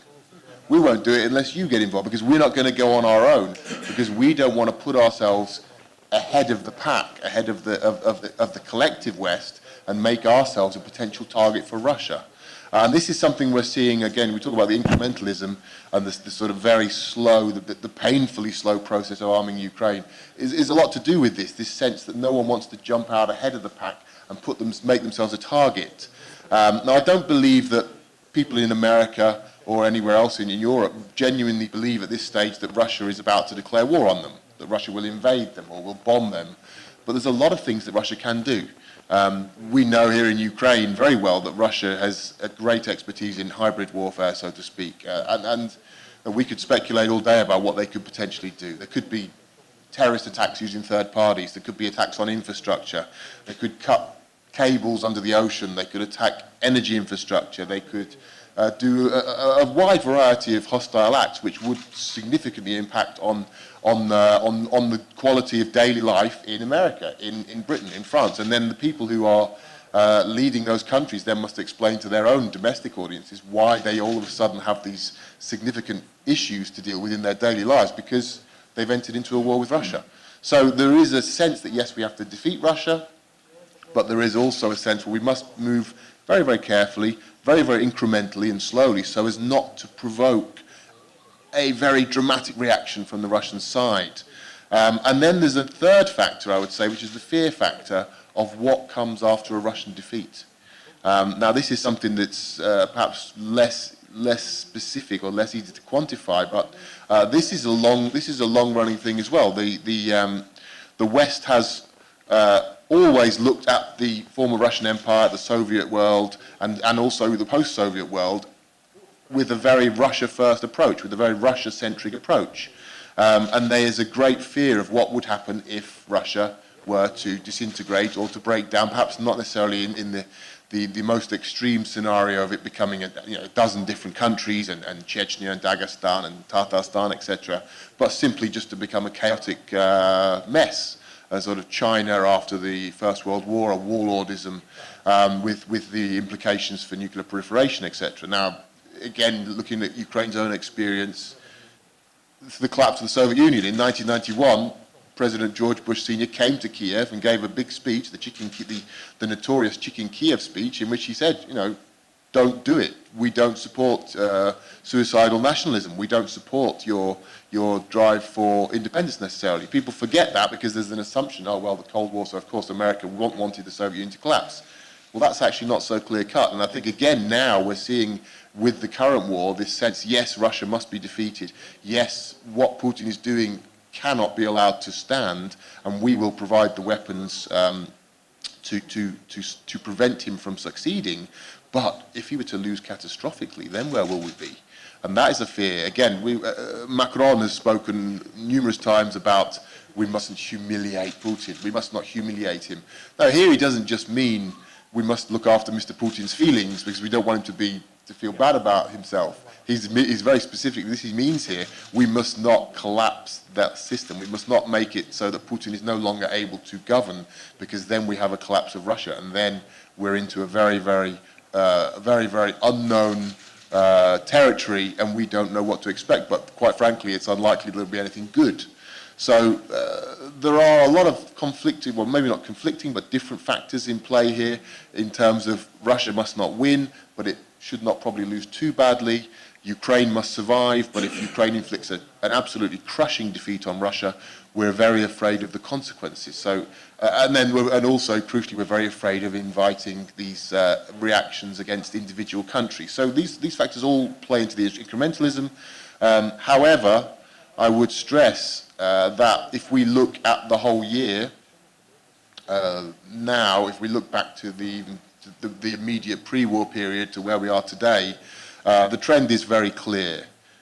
We've gone from deliveries of small amounts, relatively small amounts, of handheld weapons, the kind of things you'd use in an insurgency, javelins, NLAWs, etc., which were delivered in the immediate pre-war weeks before the outbreak of the invasion.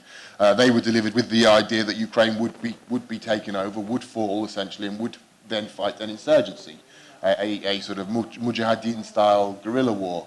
Then we have, moving along the scale of deliveries, artillery, HIMARS, now it's tanks. I believe that it's almost inevitable, I certainly have great confidence that we will see jet planes within months. They probably won't be on the battlefield till the summer. So we're moving in that direction, and it's very frustrating being in Ukraine and painful when we know that the incredible costs that are being paid on the front lines in Bakhmut and on other points throughout eastern and southern Ukraine, and also the missile attacks that we're experiencing all over the country. It's very painful to see that and to think, why can't they just be quicker? But I think we are moving in the right direction, and I do have confidence we'll get there. Unfortunately, the many factors that are serving as a lag mean that it's going to take time. Well, thank you very much. I'm, how to say, I'm more confident, and of course there are, well, my professor used to say I'm still confused, but at a higher level, you know. So I'm still confused, but at a higher level, because I feel that there is a sense of direction, yeah. We have, if we take a photo of Ukraine these days, we might be unhappy with what we see. However, we shoot a movie about the evolving of the support towards Ukraine, of course, things look better, I would say. And we have 5 minutes for maybe one question or one comment. If you have a specific question, please address specifically to one of the speakers. So who is willing to ask or comment, or everyone is already set for a coffee break? Just let me know. Is there anyone who has a question or a comment to anyone from the speakers? If not, then please, there's a mic over there, so introduce yourself and... Yes, good morning. Roman Pankuchin with ANS, Ukraine. Peter, I would like to ask if, sincerely, if Trump is back, will Ukraine be out of luck? It's a good question. Very good question. I think that if Trump was to win re-election at the end of next year, yes, it would be a significant. I mean, I would hope that the war will be over by then, first of all. But of course, let's assume it's not. Let's assume that we are still that it's not finished, let's say, in whatever state it may be. I think it would be challenging. It would be extremely challenging. We could expect a reduction in American support, but I don't think that any American president would be able to completely cease support for Ukraine. I think it would be too damaging. And again, if we look back to Trump's first term in office, when he came into office, he'd made all manner of outrageous comments in support of Vladimir Putin. He praised Vladimir Putin. He'd specifically had support for Ukraine removed from the Republican agenda, from their statements. He'd been very specific, and it looked at the time that, well, that's it, we're in deep trouble now.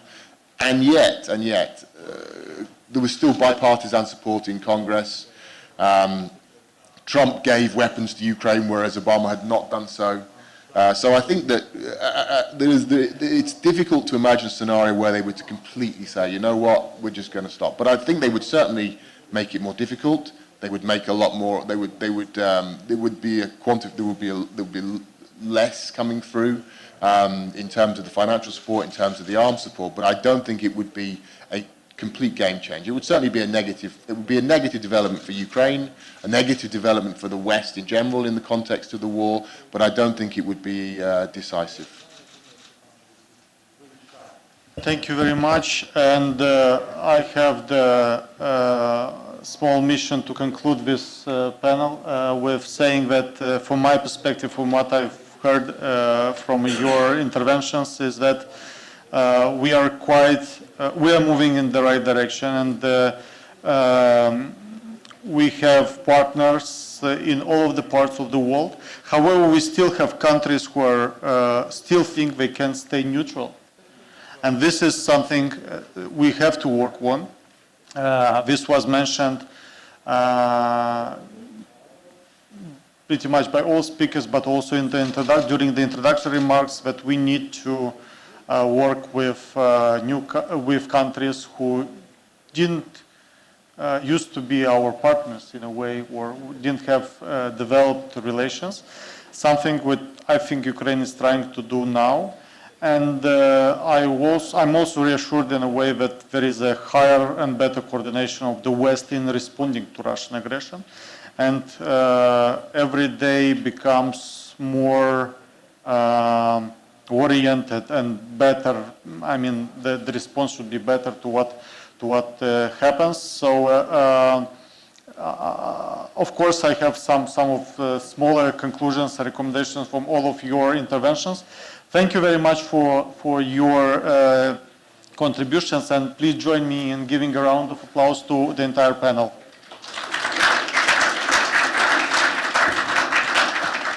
Coffee break.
Так, дорогі учасники нашого неймовірного Dearest participants of our third Ukraine-Japan forum, we are starting our second panel.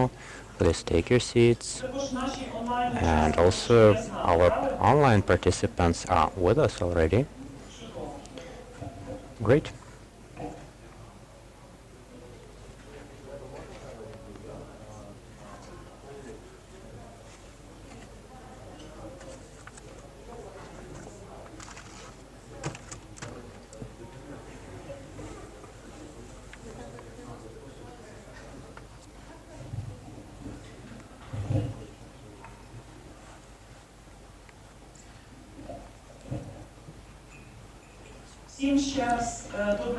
Hello everyone, once again we are ready to start our second discussion panel, which is confronting Putin deterrency, how to deal with China's long-term threats in Asia and in the Pacific. It's a very important discussion, I believe, that we are going to have here. We have some discussion questions, whether Ukraine's victory will deter China's destabilizing actions in Asia, and also the response of the West. Does it produce the possibility of China's war in Taiwan? And also, after publishing Chinese peace plan, of course, we already understand what's its position, and actually we understood it since the very beginning of the full-scale invasion. So, nevertheless, dear friends, we are pleased to have here in Kiev today a chance to look for the possible solutions on how to expedite Ukraine's victory, because I believe the most successful deterrence of Russia's imperialism, actually this is how I would name the current panel, and as we have clearly mentioned in the previous panel, 36 wars over the 150 years, well, therefore it makes it a very important mission in the 21st century to free the world from imperialism and totalitarianism. So I would like to start with the tanks. Everyone is thinking about Leopards right now. This is a very hot topic in Ukraine. Hopefully we will discuss fighter jets as well, but actually Shinta Kisuke back in 1155 has written this wonderful poem. Look how the fall wind is pushing herbs down, and there is moon in the skies, and there is darkness, but there is light, which is dying because of the light. So we, I don't know if we have the same understanding of light as the poet had back then, but surely we could put an end to imperialism, which is the darkness. So I would like to ask Yuri Pointer, the head of the Asia-Pacific section in the Center for Army Conversion and Disarmament Studies. Dear Yuri, I believe I had a discussion with you in Taiwan, and we were discussing some important issues. So what is the geopolitical meaning of the victory of Ukraine, and will it be a deterrent factor of China?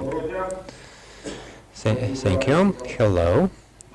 I'm pleased to have opportunity to join this discussion from Taipei and to provide some original perspective. I fully agree with your definition of no peace, no plan. That's what the European specialists would usually call it, the Chinese peace plan. Speaking of the deterrence of China because of the events on Ukrainian battlefields. This impact is so far limited, and we could see different stages in the combat operations. It's very important to understand how China is interpreting these issues for itself. I'm not sure it is confident in Ukrainian victory so far.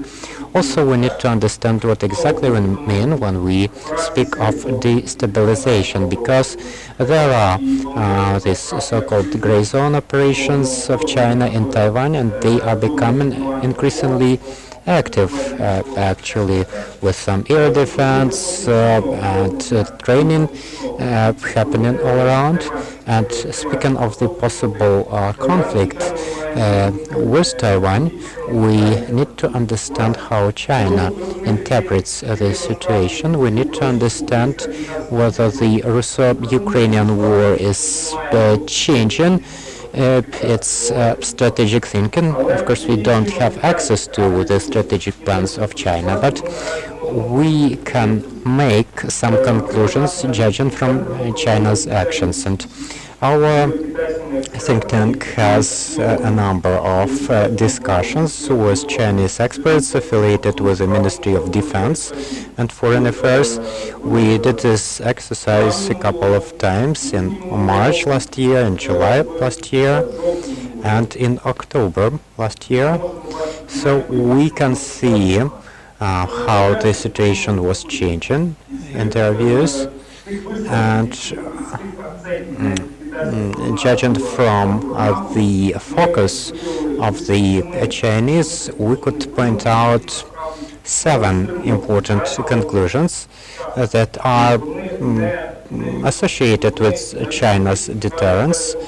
And China, in fact, needs time to improve its tactics, its approaches, to get ready for the possible operation against Taiwan.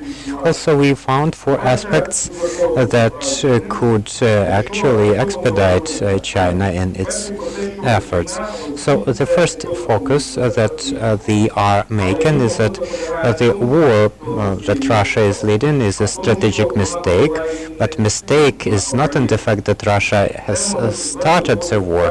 The mistake is that Russia is not doing it properly, and because of that Russia is not winning, and because of that China will have to update its plans. The second conclusion is the understanding that this war was inevitable. Chinese experts were saying that Russia was excluded from the European security system, that it was offended, which was not factually correct, but they said that they understood Russia and its interests. The third component was their surprise with the military defeats of Russia, but also because of that surprise, they could actually improve their tactics and look more carefully into the tactics used on Ukrainian battlefields. Also, they mentioned that this war of attrition that is happening right now, it's a very bad scenario, and in their view, it would be much better to have a quick operation. So this probably will encourage China to prepare very quick operation against Taiwan. Also, they made conclusions that the ultrasound weapons used by Russia are very effective on the battlefield, and it's impossible to intercept such projectiles, so China will probably be developing such kinds of weapons. Also, they could see that nuclear blackmailing was very successful in deterring the West from providing strategic weapons to Ukraine, and we can see in the media that Chinese is making decisions of increasing its nuclear potential, and speaking of the aspects that do not deter China, we are seeing that China is not sensitive to the war crimes. We tried to persuade the Chinese, explain to them the situation about the genocide and the war crimes, but they are not sensitive to that at all. Also, they were considering the possibility of the humanitarian crisis because of the Russia's attacks on civilian infrastructure. So they saw this as a window of opportunity for Russia's victory. And one of the conclusions we can make here is that they could learn from these tactics as well. Also, they made the conclusion that Putin's regime is very stable and it is protected from internal and external threats, and this can give them an idea that the Chinese regime could also be stable even in case of a conflict. And one final aspect is that the small countries are not decision makers, and this is something we could feel in Chinese rhetorics, and I will make a very brief conclusion here. Generally, the current situation with the Russo-Ukrainian war is deterring the Chinese People's Republic to an extent, but it is only causing a delay, making China review its tactics, approaches, and its military equipment. But of course, the military victory of Ukraine would surely contribute to the security in Indo-Pacific, and even if Russia can win partially, even if Russia can preserve some temporarily occupied territories, some of the temporarily occupied territories, China will understand that this strategy can work. You can seize some territories, then you can make a ceasefire and regroup and continue. So the conclusions of China will strongly depend on the actual results on the battlefields. Yeah, thank you, Yuri. It was indeed very important for China to make these conclusions from the full-scale invasion. It was very important for it to watch the response of the West, to understand the dynamics of military equipment provisions and the sanctions. We could see 10 packages of sanctions. Surely this should have been just one package for deterrence rather than the way for protracted genocide to continue. So I would like to give the floor to Yoshi Gorokov, the associate professor from Nishigakusha University. We would like to hear about the Japanese vision of the situation. We know that right now, in Japan, since the beginning of this invasion in 2014, there was the understanding that the Crimea is first and some Japanese territories could be next. So we got very strong support with territorial integrity and sovereignty, and continuing the thought of the previous speaker, sustainable peace is only possible through the justice, through the tribunals, through reparations. It's very important,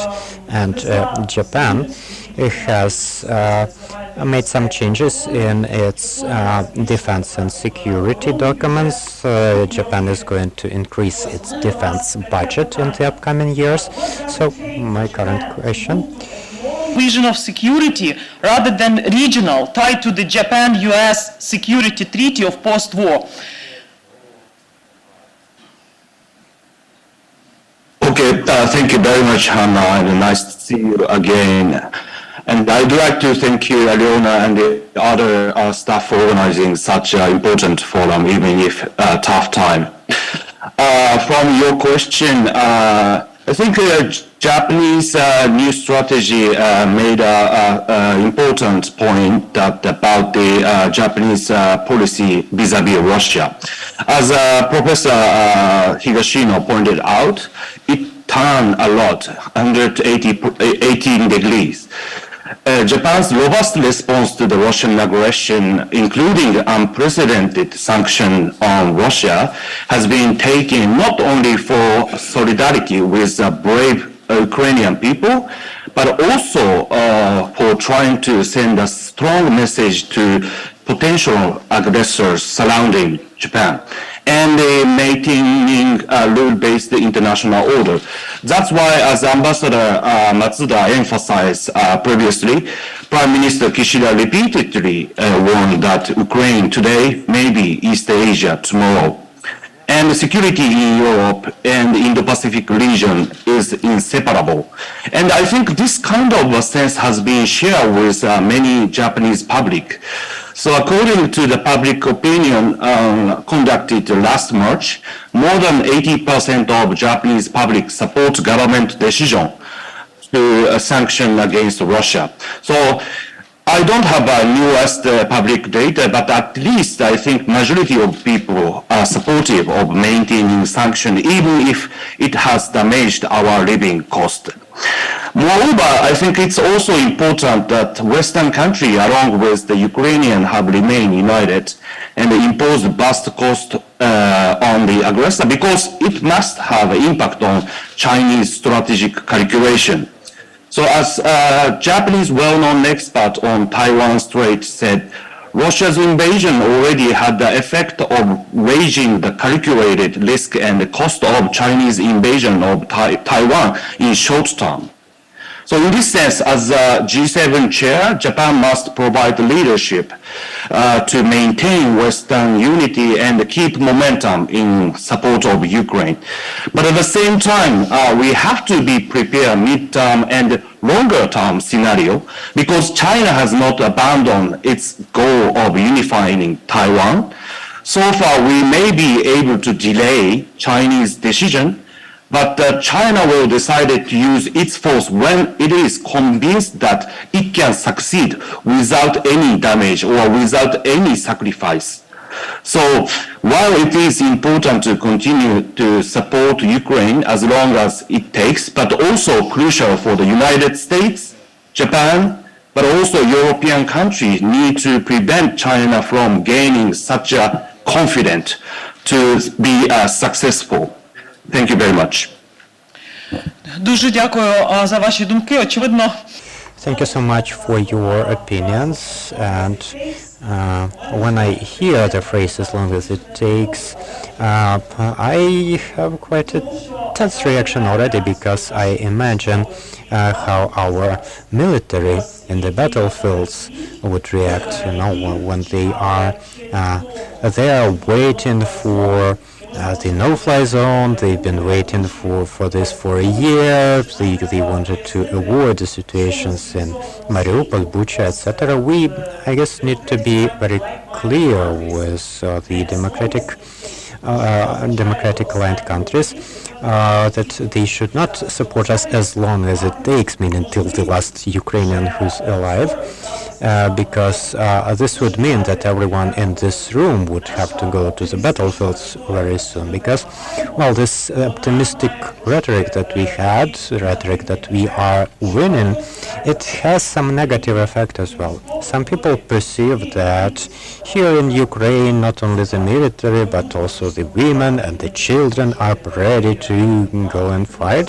Actually, it is true, we are not ready for any peace with Russia. We don't want us to be a concentration camp, but the faster the West provides the aid, the faster the world will avoid all of those consequences of the possible war against Europe. So I would like now to give the floor to Roland Freudenstein, Vice President of GLOBSEP Brussels.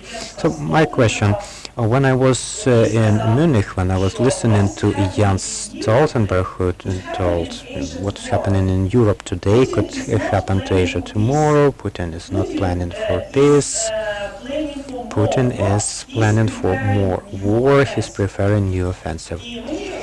And when I was listening to Stoltenberg, I wanted to rephrase him. What's happening in Europe today could happen in Asia. what's happening in Ukraine, meaning the war, could happen in EU and NATO countries tomorrow. And this could be, well, I've not given any specific names of the countries, but we all understand what those countries could be. So my question to you, Mr. Roland, what if China joins Russia? And this was a question quite recently asked in the committee by of defense here. So will the European Union and EU's NATO countries, do they have any plan for a situation when Russia, supported by China, and we all understand that China was supporting Russia in some hybrid ways. So is there any plan if you are the next? Okay, well, Hanna, thank you so much for having me. It's a great honor and pleasure to be with you, indeed, in this dire situation. Now, before I talk about Russia joining China, or vice versa, let me just make one brief personal remark as a German in this context. And I want to especially thank Ambassador Matsuda for saying this decisive sentence, "We will win this war." I must say, as a German to a Japanese, I find this amazing. And in both of our countries, mentality has changed fundamentally in this 1 year of full-scale war. So thank you very much. And as they say in Japanese, 心はとても感動しましたね. So I was extremely touched by these words.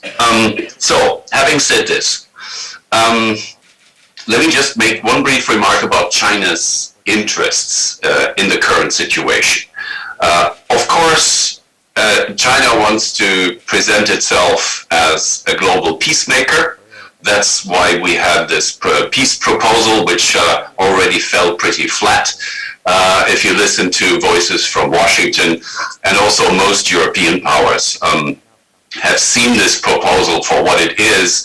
It is not a neutral attempt at brokering peace, but it's actually siding with Russia's perspective. I mean, this is the decisive thing. You know, calling the war a crisis, complaining about sanctions, and generally siding with the Russian way of viewing things is what characterizes this document. But there's a couple of other interests that China has and that we must consider at the moment. Taiwan has already been mentioned, but I would go beyond Taiwan, as we must go beyond Ukraine if we look at Russia today, right? Hanna just said it. Russia is, of course, interested in way more than subjugating and conquering its neighboring country. Russia basically wants to expel the US from the Eurasian continent and wants to become the leading power in Europe. And I think China's ambitions also go beyond just what they call unification of the fatherland, and they do extend to other territorial claims and conquests that will be possible in East Asia, which is precisely the reason why Japan has reacted so forcefully to Chinese threats against Taiwan, because this is about more than Taiwan. So China's interest here is Russia must not lose this war. A weakened Russia is okay for Xi Jinping. That will be an easier to deal with junior partner. But Russia should definitely not lose, because a victory of Ukraine would be a blow to authoritarianism globally, and would not only lead to political consequences in Russia itself, but also would be very uncomfortable for China. On the other hand, of course, China is interested that the war doesn't escalate too much, which would bring with it possible further Western sanctions that disrupt a world economy at a point when China is economically weakened because of its failed COVID policies. So China also would like to calm the waves a little bit, which is another motive for these peace proposals. And one more point is really important. China does want to split the West, right? China wants to, first of all, drive a wedge between Europe and America, which is why China is emphasizing time and again how they love European strategic autonomy when it concerns security and defense, because they understand it as strategic autonomy from the United States. And this is also the reason why China is very worried about the cooperation between the transatlantic partners and democracies in East Asia, such as Japan and South Korea, and of course Taiwan. These are any connection of other regions in the world in facing China is considered a threat for China, and they try to prevent it. But, and this is my conclusion now, of course, all this for us means we not only have to all together support Ukraine, so we will win this war, as Ambassador said, but we also have to together deter China from threatening, possibly attacking Taiwan, and also possibly threatening other countries in the Asia-Pacific region. So this is our quest. A successful Chinese imperial extension would be terrible for the entire world. And this is why Europe comes in here, mainly in contributing economic deterrence. In other words, threatening China with really crippling sanctions in case it acts militarily. And I think I want to finish on this note.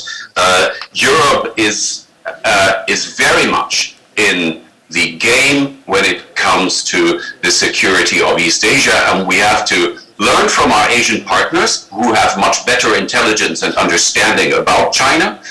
And it is definitely in our interest that China is successfully deterred. This is our fundamental interest, just like it is right now Japan's interest that Ukraine wins the war. Thank you. Дуже дякую за ваші думки. Thank you so much for your thoughts here. We don't fully understand whether EU has any plan in case Russia attacks it, but hopefully all of these discussions will somehow promote in the European Union readiness for the different possible scenario. And now a question to Yuri. This genocide of Russian Federation against Ukraine, it also implies the attacks on democracy, and we could see China, North Korea, and Belarus joining efforts against us, a democracy, and in this sense, solidarity and consolidation of efforts by autocracies, and with the fact that China has its very clear plans of dominating in the world with its agenda. I would like to hear your opinion concerning the following. Your think tank has published research on Eastern Asia. You're saying it's time to rethink the relations. So you are giving some advice to the Ukrainian president, to the Ministry of Foreign Affairs, how to build the relations with China. And judging from the recently published peace plan by China and the information about the possible provision of lethal weapons to Russia, what would be your advice to the Ukrainian government, and are you strengthening your position? Thank you, Hannah. First and foremost, I'd like to thank you and thank the entire Center of New Europe for inviting me here, as usual, to this forum, and I'm honored to present the developments of our center and share some of my opinions. So this half a year since we have published our paper, it showed that we have to move in the same direction strategically, but also when we deal with East Asia, we don't have to count on any quick results. But there is some reviewing of our approaches, and in this regard, it is very important to rethink here in Kyiv the role that China is playing. В політичного керівництва.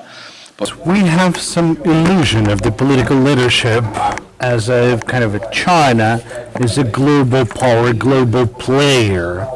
And if everything is settled with this player, then you would be able to settle everything in terms of the war of Russia against Ukraine. I'd like to say that Russia's peaceful plan out of 12 points, well, you can simply decide not to read them if you will read the official statement of China at its official statements, the official website, saying that that's the proposal to solve the Ukrainian crisis. So, going back to March 2014, when the Crimea occupation took place, and then there were like two voting that took place at the UN Security Council, and China abstained, despite their commitment to territorial integrity and sovereignty. Therefore, I think there's this illusion on how do you need to perceive the China's policy. China's foreign policy, it's more of a demagogic nature, and it goes back to the ancient times. So,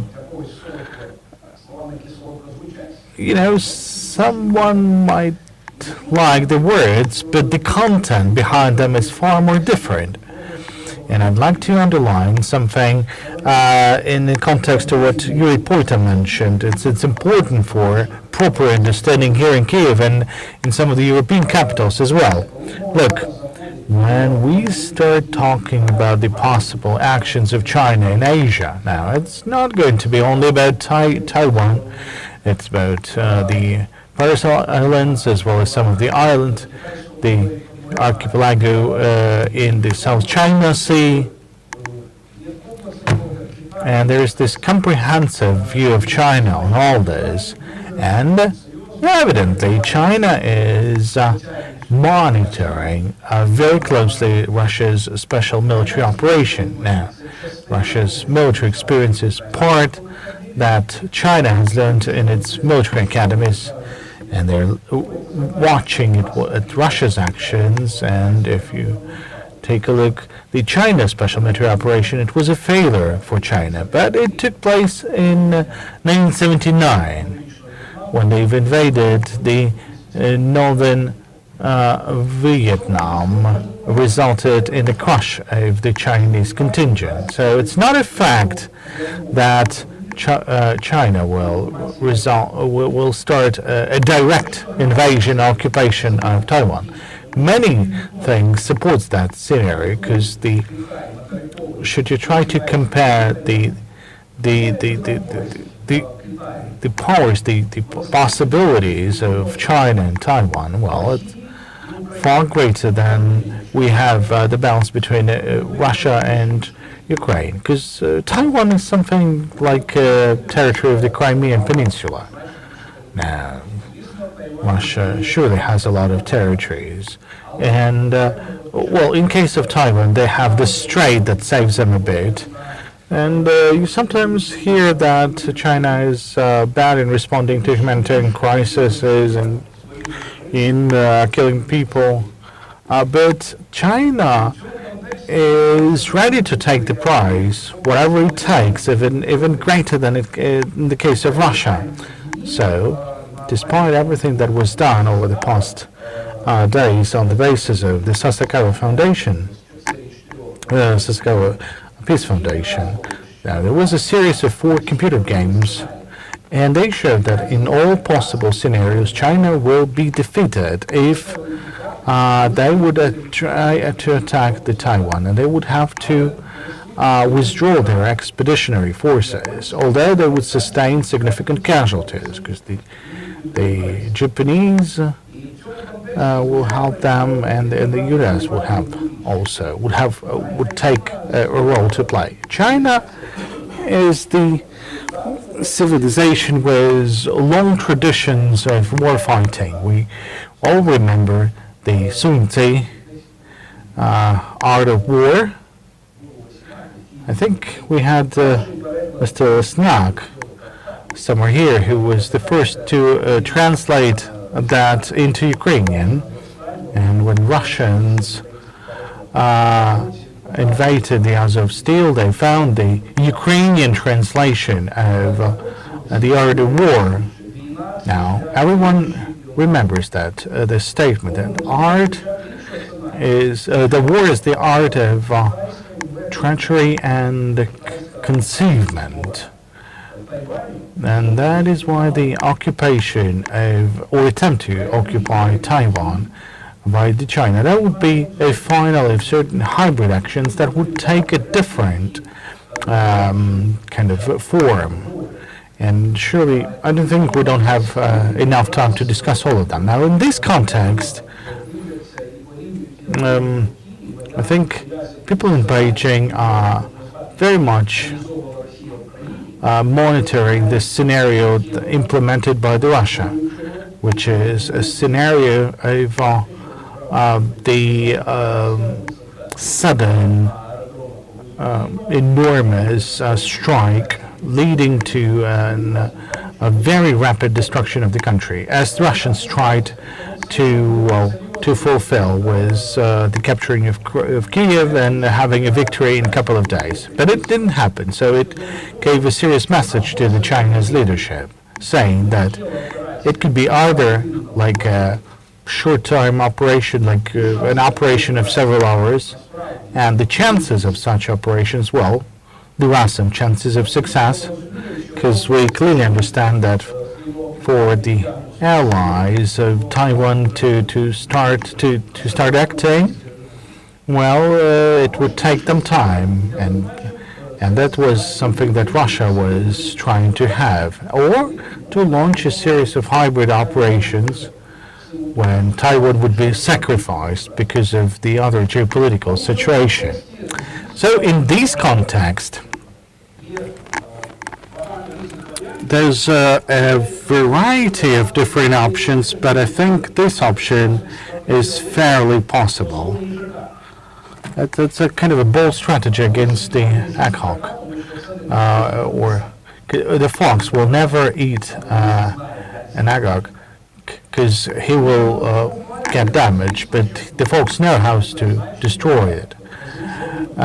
So there is this fundamental importance be rendered by the Japanese position. I mean, the Japanese, they take a lot of time, to prepare, but then when they're prepared, they move fast. Hopefully the Germans as well, and the United States as well. So at this point, Japan will play a very important role because it's geographically closer, and it has far more opportunities with providing immediate support and assistance. Now, speaking about Ukraine, there is a need to rethink the approaches to our Eastern politics and the politics for the Eastern Asia, and what the Ambassador Korsunsky mentioned when he talked about Taiwan. He evidently didn't think of having diplomatic recognition of Taiwan, but there has to be some relations established with Taiwan, just like over 70 countries have, including Russia, by the way. That is a commercial relationship, cultural relationship with Taiwan, and that would be a gratitude of Ukraine to the support being provided by Taiwan, while the China has only mentioned concerns and proposals, well, just demagogy. So the time has come for a fundamental change in approaches. And in fact, this time has come yesterday, but we need to speed up these processes. Thank you. So, thank you, Mikhailo. Yes, we could listen for hours, listen to your analysis, but for hours. Now, it's important to for these points to be heard and implemented in the statehood decisions. So, I brought with myself, and I'm really grateful to this New Europe Center. Here's my notes from 2021. This is, the Center of New Europe is the source of many interesting information about the Ukraine-Japan's relationship. The Ukraine and Japan, how to ensure global partnership. This year, we're talking about responsible partnership. And at that point, we were talking about global partnership. So, back in 2021, at the forum, it was written, Ukraine is currently searching for peace and finding an appropriate solution with the occupied territories of Russia. And Zelensky is trying to use some of the moments that was used by the Prime Minister Abe, and he prioritizes the search of solutions in occupied territories and meetings with Putin. So, since 2021, we had some naive thoughts about the possibility of having agreements with Russia. Then today we're talking about the year of genocide. So I have a question to Bonjil Har, Senior Research Fellow at Sasakawa Peace Foundation. Like, what lessons learned have been made by Japan over these 10 years of Russia's aggression in Ukraine, and also considering your presidency in G7, we are very much looking forward, and we clearly understand that the presence of our president of the summit is also very important. So Japan, in addition to G7 presidency, do you see the leadership of Japan in combining Japan, South Korea, and Taiwan, like joining together in assisting Ukraine to win this war faster? Because during our visit to Tokyo and Hiroshima, we were talking about why is it important to have a victory in 2023. So this responsible partnership, does the Japan feel, yes, Japan doesn't supply weapons, but does they feel this responsible leadership for finding the weapons while the EU countries are regulating different technical manuals how to start factories? We know that there are third countries that have a sufficient number of weapons. So do you see this leadership among the democracies of the Asian Pacific region for the victory of Ukraine? So please. Thank you very much. Thank you, Chair, and thank you, New York Center, to give me the great opportunity to discuss issues with the distinguished panelists. And, yes, what is the lesson for Japan? The Putin's Russian invasion on Ukraine awakened Japan and forced Japan to change their mindset about the security and also the threat. Yeah, originally the Japan Self-Defense Force recognized it could not conduct the military operation in 3 different directions, means the China, Russia, North Korea. So the Japan decided to keep good relations with Russia. But after the Putin's invasion, of course, Japan could not accept the aggression. So Japan needed to change their mindset. And now the Japanese government saying that any kind of aggression by any countries cannot be accepted. But not only by Japan, but with the United States and European countries and also other like-minded countries. So the effort to deter the autocratic countries which has planned to change status quo by forces must be integrated. It is the biggest lesson to Japan. But on the other hand, Japan is in the condition of the half awake. Japan failed to indicate or show the change of the mindset in the national security strategy published by in the last December. Also, Japan has not yet allowed itself to supply weapon systems to Ukraine. So it is still in the progress of the changing the Japanese security policy or strategy. Japan originally recognized the China attempt to change the status quo by forces. So the Japan always watch on the Chinese aggressive operation in the Indo-Pacific region. But also recognize the China does not have the enough capability to conduct full scale of the landing operation on Taiwan. I was in Taiwan last week, and also the many of Taiwanese think tankers and also professors, military officers recognize the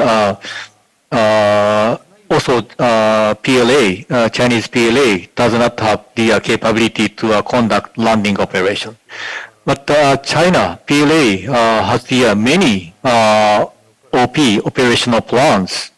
So they are afraid of that China is conduct severe hybrid warfare. But China also learned lessons from the Putin's invasion on Ukraine.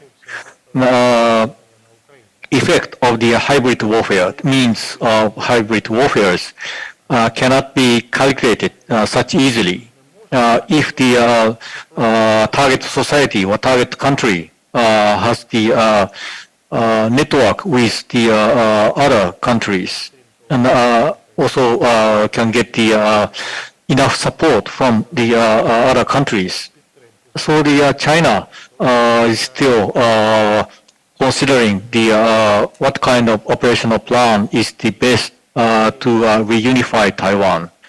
But as the other panelists said, the China will not abandon the reunification of Taiwan. It is also concerned with the legislation of the rule by the Communist Party on China mainland. So the but China is in the stage to make the long-term investment in this moment. So China is trying to extend its influence on the other countries and also in the international community by using the economic power as a leverage.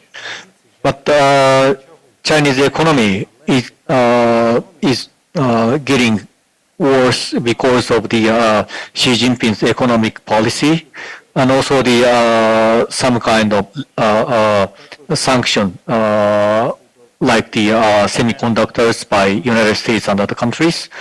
So it may make the Xi Jinping to recognize the future possibility to annexate Taiwan is getting low. So the Xi Jinping may recognize the China must conduct the military operation against Taiwan and try to unify Taiwan.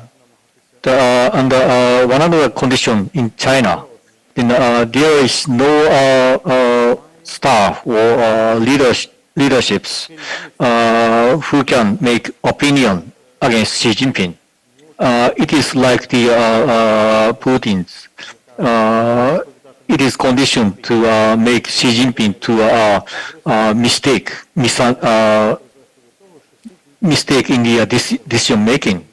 So China will try to annexate Taiwan sooner or later, but the period depends on the many conditions. So we need to send China the strong and clear message that the Xi Jinping cannot achieve the goal by using military forces. And the strongest message is the make Putin to fail to achieve the goal. So I hope the Japan also awake fully and support Ukraine fully. Thank you very much. Well, thank you very much for your comments. We have just a few more moments, and I would like to have any questions from the audience. What's very important is that we are here and we believe in the victory over Ukraine, and we also believe that the support to Ukraine from Japan and the recognition that our northern territories are still under Russian occupation. Just recently we had the Sustainable Peace Manifesto showing the post-Russia's defeat world order. That is not only the restoration of the territorial integrity of Ukraine. Now I can see a couple of hands raised. So the ambassador of Latvia, please. Yes, thank you very much, all the panelists and organizers of this conference. I wanted to return to the introductory question, which was for this panel, actually the last one. Can we give a short answer to the question, namely, can and will China be really useful in stopping the war in Ukraine? I don't know who can answer that, but is there a simple and very short answer to that question? Я пропоную по 10 секунд для... I suggest 10 seconds for each of our speakers. Yes or no? We'll start with Mikhailo, so please. Okay. He said no. Я скажу, що це третє питання, воно відпало. So the third question is no more valid after presenting their peaceful plan. Now, Yuri, what do you think? Well, highly improbable. Roland. Yeah, for the time being, no. I think stopping the war would only be in China's interests if Russia is winning the war. This is not the case. Дякую. Пане Цуйоші. Now, Mr. Tsuyoshi. Yes. I think this plan as a peace offensive or charm offensive. Дякуємо. І Бонджі Охара, ваша відповідь. Now, Bongji Ohara, your response. Yes, as my recognition, China wanted to stop the military campaign in Ukraine as soon as possible, because if the campaign will be stopped in this moment, in this stage, then China do not have to military support to Russia. China is afraid of that the isolated in the international community, and so the peace proposal is not for Ukraine, but for the China itself. Thank you. Дякуємо. We thank you. Hopefully, Mr. Ambassador has received the answers. Now we'll give the floor to the journalists. So please. Thank you, Hanno. Serhiy Stukhanov from the Ukrainian radio. I have a question to Mikhailo. We've just heard about the response about whether China might be useful for Ukraine, but after China has presented their plan, the President of Ukraine, Zelensky, during the conference had a chance to commend this plan, and we saw that President Ukraine still has some hopes to have the initiative, to take the initiative and to have China on its own side. And he extended like invitation to China's leadership to have to arrive to Ukraine or to have a meeting with Ukraine.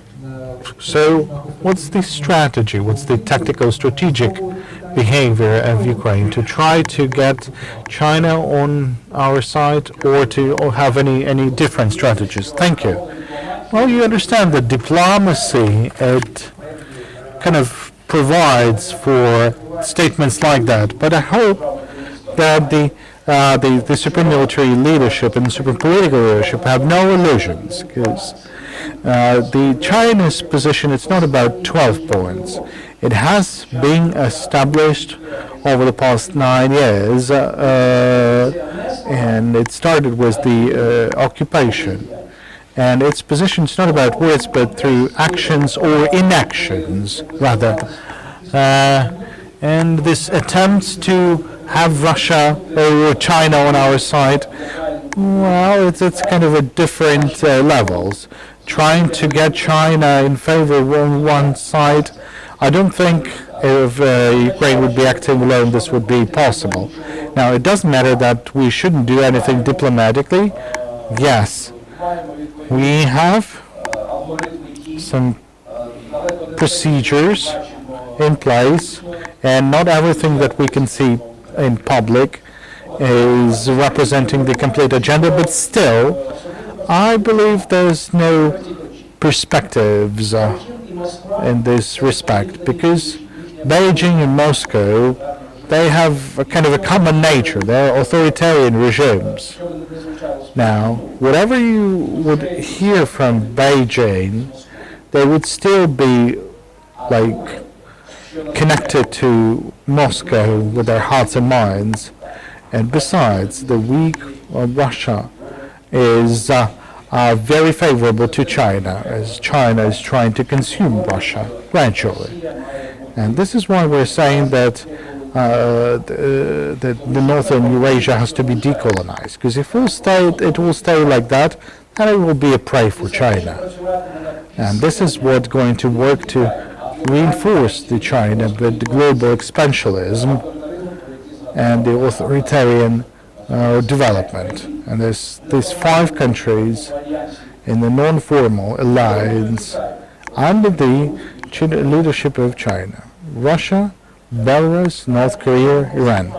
So, Petro Burkovsky, you have a chance to ask your question, and I can see some other hands raised. Thank you. My question will be, first of all, to our Japanese colleague, but everybody else also could answer. So, as we know that Japan is known for its soft power. Specifically, if I'm right, Japan conducted at least 8 Japan-Africa summits in response to 8 China-Africa summits. So, do you think that it's possible, or it's possible for Japan to support Ukrainian diplomatic efforts to convince and persuade the other African nations, which right now are neutral, to at least to join Ukraine in the United Nations General Assembly voting and in other aspects? And also, do you think it's possible to use this Japanese soft power in Latin America, in the countries like Mexico, which is also an important trade partner to Japan? Thank you. Дуже важливе питання, особливо яка стратегія по глобальному півдню і все. Дякую, пане Петро. Thank you. That was a good question. Very good. So, Bonjihara, please. Yes, thank you very much for the question. And, former Prime Minister Abe recognized the African countries very important for the keep the world order. So the Japan is conducting conference with African countries, and former Prime Minister Abe declared the big investment to the African countries in 2016. The Indo-Pacific region, which Japan include the African countries. So the Japan still has the intention to improve the cooperative relations with Africa, but China also has the similar conference with African countries, as you said, Xi Jinping has declared the bigger investment to African countries in 2015, and Japanese investment is less than the Chinese investment, and so now the Japan itself cannot win the competition as the economic aids. So now the Japan and the United States, Australia, India use the framework of Quad to invest the developing countries. The Quad summit has already declared to invest $50 billion to the developing countries in these 5 years. So we are still making those kind of effort, and also not only the Southeast Asia and Pacific Islands countries, but also include the African countries. Thank you. Дякую дуже. Ще Цуйоші Гороку, будь ласка. Thank you. Now, Tsuyoshi Horoko, please, could you share your own thoughts? Thank you very much for an important question. At the previous session, as Professor Michito Tsuruoka said, I think it's too early to give up to convince not only African country, but also the Latin American country, and most importantly, India. But after 1 year, the neutral country still remain neutral country according to the UN General Assembly voting. So we should put many resources as much as possible to try to convince them. But as Professor Bonji Ohara said, that China also tried to play an important role in these countries. As I said about the Chinese so-called peace plan, describing as charm offensive, I think this is targeted to especially for the so-called global South countries. So in this sense, we should, diplomatically try to convince, but also financially, economically. So in this sense, as a G7 chair, Japan must exercise the important leadership to reach out these global South countries. Дякуємо дуже. Олександр Халама питає. Thank you so much. And to respect your question, please. It's quite a dynamic discussion that we are having here. This was just snatched by my colleague about India. And there was an aspect to my question that, the Russians are exploring the weaknesses of thinking in the global South, because there was a pretty, let's say, troubled history, colonial history, and the Russians are trying to explore it. And Japan doesn't have such a colonial history with let's say, Africa and some other nations. So thank you that Petro asked this question. And the second one was more practical. Even though we heard today that there were some consultations between the think tanks of Japan with their South Korean partners, but what are the prospects of convincing them that this war in Europe is about them as well? And it's better for them to assist Ukraine, and first and foremost in the military assistance and selling to Ukraine all those weapons that they are producing, and then actually they are incompatible with the Western standards. What are the prospects of engaging South Korea in helping Ukraine? Thank you. Дякую, Тарас. Зразу питання, щоб були відповіді. Дякую. Тарас Бик, юрист-міжнародник. Зараз все більше захід. I'm Taras Vik, international lawyer. So many people are discussing right now the scenario of decolonization and disintegration of the Russian Federation, including through the Post-Russia Forum, and one of the common forums is planned in Japan. So in case this processes start, is Japan ready to take on this umbrella role to make sure it protects neighboring countries from the influence of China? Wonderful question. So the new economic unions. Okay. So let us ask our Japanese friends first. Question from Alexander Hara. And yeah, the second one as well. This could be a suitable question to our Japanese friends. While Taras was asking this question, I was imagining the Yakutia region of Russia and Japan. So, Ms. Tsuyoshi Goroku, could you answer both of these questions asked by our participants? I'm sorry, I can't hear your question very clearly. So could you repeat it again? First one or second one? Both. Так, Олександр, в скороченій версії. Ваше питання ще раз. So, let's repeat the questions in brief. A change in the minds in South Korea of supplying arms to Ukraine.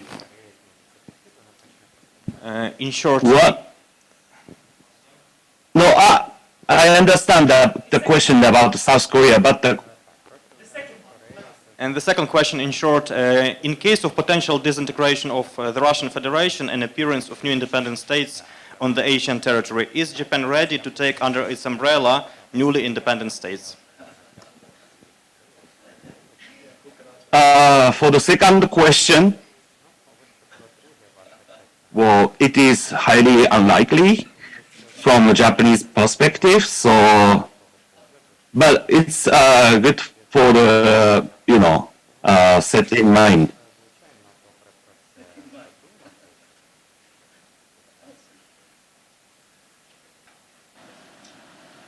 And for the first question on South Korea? On South Korea? But what is exactly the question? Ohara-san, do you understand the question? Maybe we should ask Bonji Ohara how he... Yes. Bonji, could you help us with answers on two important questions? Sorry, I also could not listen the first question clearly. So you compared with the South Korea from Japan. So what is the difference between Japan and South Korea?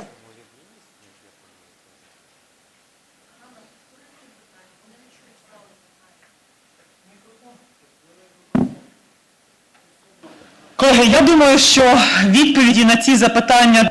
Dear colleagues, I believe these questions will be answered by life itself because, well, the lack of understanding of those questions after we repeat them twice, well, it's sort of an answer in and of itself. But we truly hope that the forum we are going to have in Japan, devoted to the de-imperialization and decolonization of the Russian Federation, and the accountability, which is probably the subject neither United States nor Japan nor EU is ready for, but Ukraine is already drafting its scenarios, and the parliament is already proven its position, and the president is addressing the aboriginal people of the Russian Federation.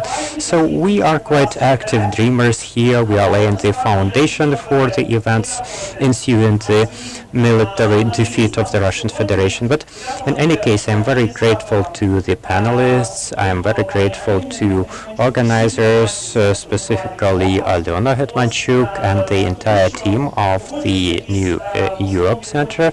I agree with His Excellency Ambassador of Japan that the center is called the New Europe, but it also shapes the issues of the agenda of a broader scale, a more global look of our responsibility in the future, because indeed Ukraine here is a moral authority, and it plays a part in shaping the world's agenda. So hopefully Japan will play its role in expediting the victory. We also got the idea of the bullet train when we were traveling between Tokyo and Hiroshima. We have no doubt that a similar train with the same speed will be traveling from Kiev to Simferopol or Luhansk in just 4 hours. This will be a part of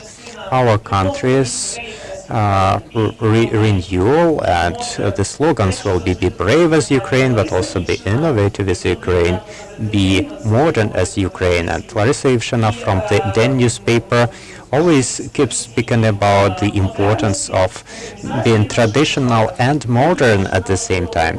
So it's very important for us to have these things brought together. I see that Mikhailo has some ideas to share, but Japanese people like to be precise with the time. And so thank you so much, dear friends, and I wish you success, and I wish Ukraine air power and superiority as fast as possible so that we could demilitarize the Black Sea as well. This is something we did not discuss today, but the freedom of trade and navigation is also a part of our agenda.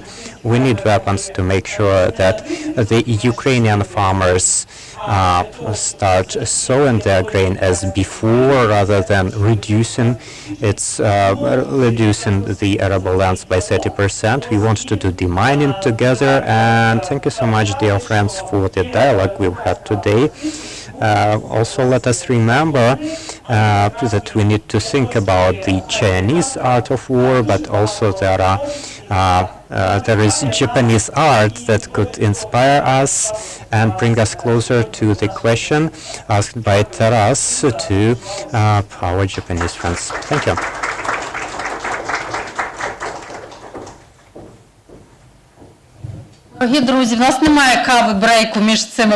Dear friends, we don't have any coffee break between these two panels, but you will be rewarded after that. And so I am inviting the panelists of our last panel today. They are Michalina, Natalia. We have some gender imbalance among the offline participants, but of course we have some more participants online, and the Japanese participants who are males. And we welcome our esteemed speakers from Japan. And now we will go deeper in our focus. We will focus on Japanese-Ukrainian relations per se. We will now not delve into the Chinese and other regional topics, though we will have something in this regard as well. So here is something I would to start from. As you could have seen already in this discussion note, we are mentioning here the fact that since 2014 and till the start of the current full-scale invasion, the Ukraine-Japan relations looked quite dynamic, but still, to an extent, they were limited by two factors in one way or another. The first factor was about the policy of the back then government of Japan, led by Shinzo Abe, Prime Minister. This was a policy of many illusions, and let's be open about this. This was a search of solutions with Russia concerning the northern territories. There were 27 meetings between the Prime Minister and Putin. There was some hope to settle this issue in the diplomatic way, but this was also impacting Japan's Ukrainian policy, and we need to recognize this. This was limited the actions of Japan concerning Ukraine. The second factor here is something that I personally can see. Kiev also had its set of illusions. Kiev believed that in our dialogue with Japan, we have to also keep in mind the position of China, because it is the China that could potentially deter Russia in case it has any plans for the full-scale invasion of Ukraine. So this was a kind of a picture that was mirrored between us. So Japan was maintaining a contact with China, with Russia, to make sure that it creates some alternative to China and is an alternative to China. And Ukraine was somehow maintaining relations with China so that it could potentially deter Russia. So it was quite similar situation in our two countries. But after the full-scale invasion, we can see that these two things, especially the first one of them, is becoming less relevant, and Japan is losing its illusions. So they disappeared when Russia introduced certain changes into the constitution. That's on relation to this new territories of Russia. Still, the Japanese government has larger possibilities in terms of the scope of support to Ukraine, to have it far more significant and limited or unlimited than before as it was during the 2014, when there were sanctions in place, but still Japan took into account what sort of sanctions should there be, how many sanctions should there be, and compare it to the other J7 countries. Japan was not the leader in terms of the sanctions. Now, going back to the other question, whether Ukrainian leadership has any illusions about the possibility of China to constrain Russia and not to provide military equipment to Russia, and how it impacts the dialogue with Japan. Now, there's less illusions on this role of China, and that gives us a chance to better develop a dialogue with Japan. Though at certain levels, these illusions remain. It's a question not only about illusions, but what the President Zelensky said, it's better than China would be in a situation like it is now, rather than supplying weaponry to Russia, so that China would become something like US for Ukraine in terms of, so that China would not serve as the role of the US for Ukraine to Russia in terms of not supplying weapons to Russia. Now I would like to have a better understanding of the context thanks to our panelists, and since we're talking about the bilateral relations, but we'll approach that from different dimensions. I would say we'll have a talk on the political prospects as well as the business prospects, and not only on the levels of government, but on the levels of local to local approach. So there's a lot of aspects, and I would like from the very beginning to go straight to our panelists, more specifically Dr. Akabe Yoshihiko, who's not only the professor and director of International Exchange Center at Kobe Harukin University, he's also the head of the Association of Ukrainian Experts in Japan. One more thing that I'd like to say, that today all the Japanese speakers are speaking Ukrainian, which is very important investment into the relations between Ukraine and Japan. At the same time, Dr. Akabe will speak English today, but he knows Ukrainian. So, Dr. Akabe, I have a question to you. When we were in Japan back in January and had a meeting with many Japanese politicians, including with your support, we had a chance to talk to some of the parliamentarians, and there was a very large event conducted with discussions, with debates. Now, what we were impressed about is that the Japanese politicians, at all meetings, they were telling us that they believe in Ukraine's victory, they're convinced about Ukraine's victory. And since we do have a frank discussion, could you please tell us now, do you really see their belief in the victory, or is just an element of Japanese politicians willing to be polite with the Ukrainian participants?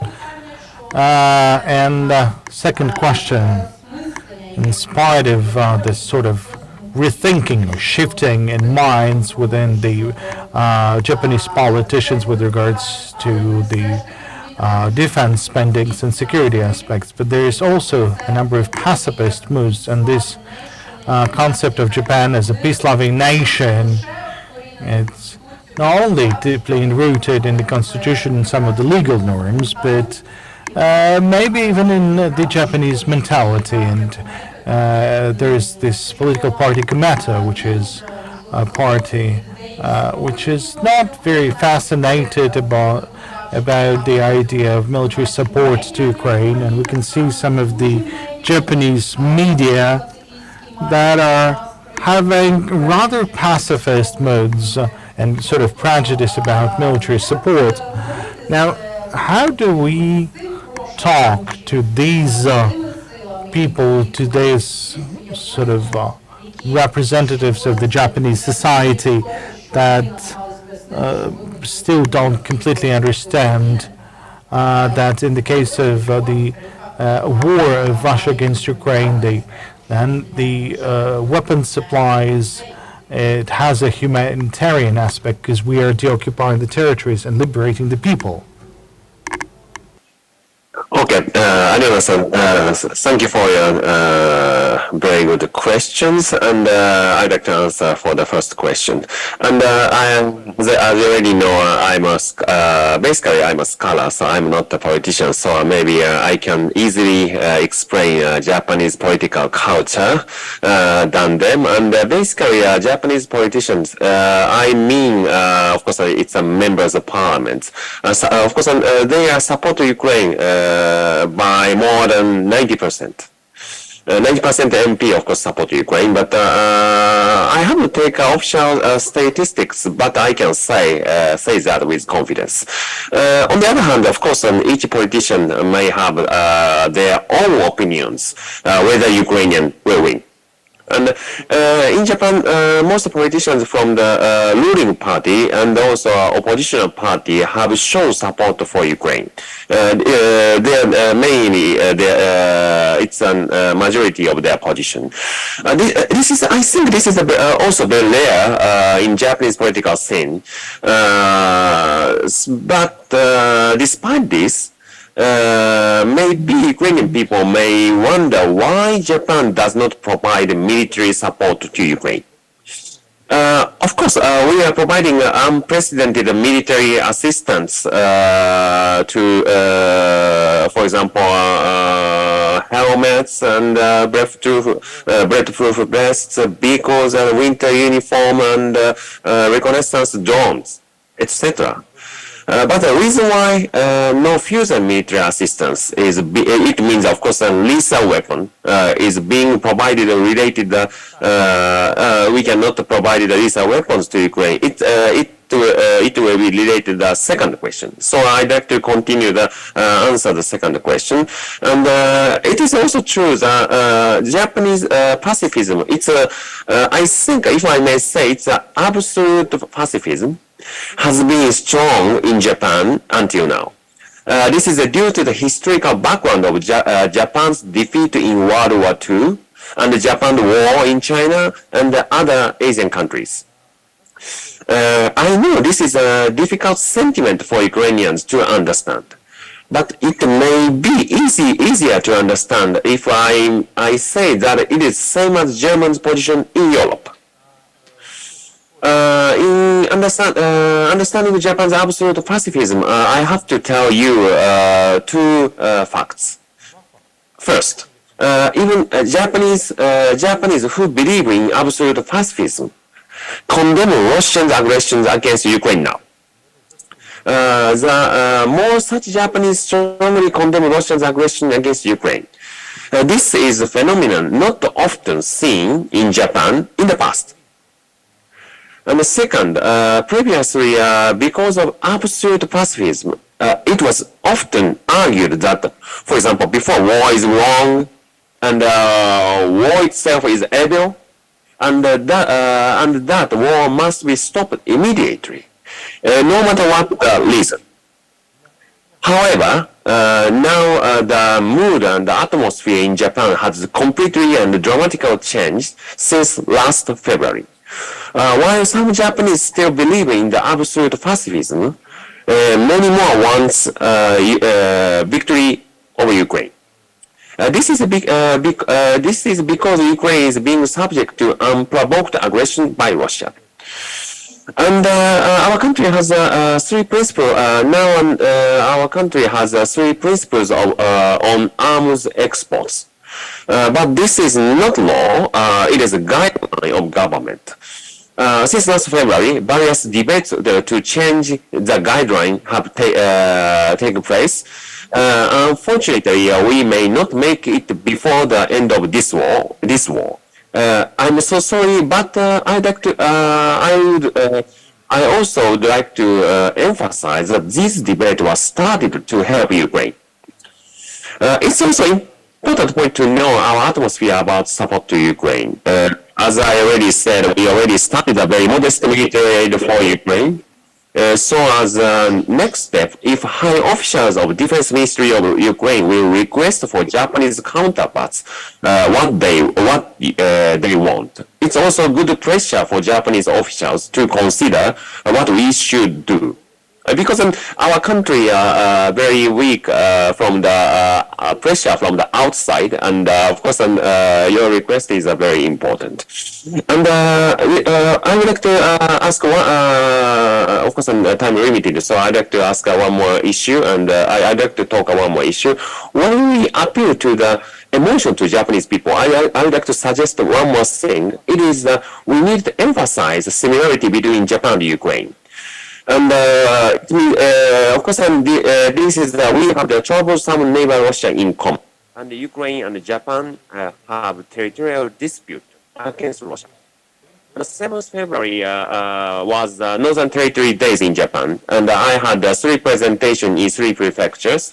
And I talk about, for example, Ukrainian people demonstrated in front of the Russian embassy in Kiev. To back these islands, our northern territory from Russia. Of course, audience was so surprised because they didn't know anything about this Ukrainian people's demonstration. And today I also posted about it on my Twitter this morning, 6 hours before, and already 90,000 people, nearly 9,000 people received a good reaction and messages, and they knew for the first time, and now they were so impressed about the Ukrainian people. So Japan, Russia's neighbor to the east, and Ukraine, Russian neighbor to the west, have the potential for solidarity and cooperation on the common problem, territorial issue. If someone says, why should Japan support Ukraine? Answer is very simple. One reason is that because we have the territorial problem, and we can cooperate each other. And all citizens of Japan and Ukraine must be aware of this.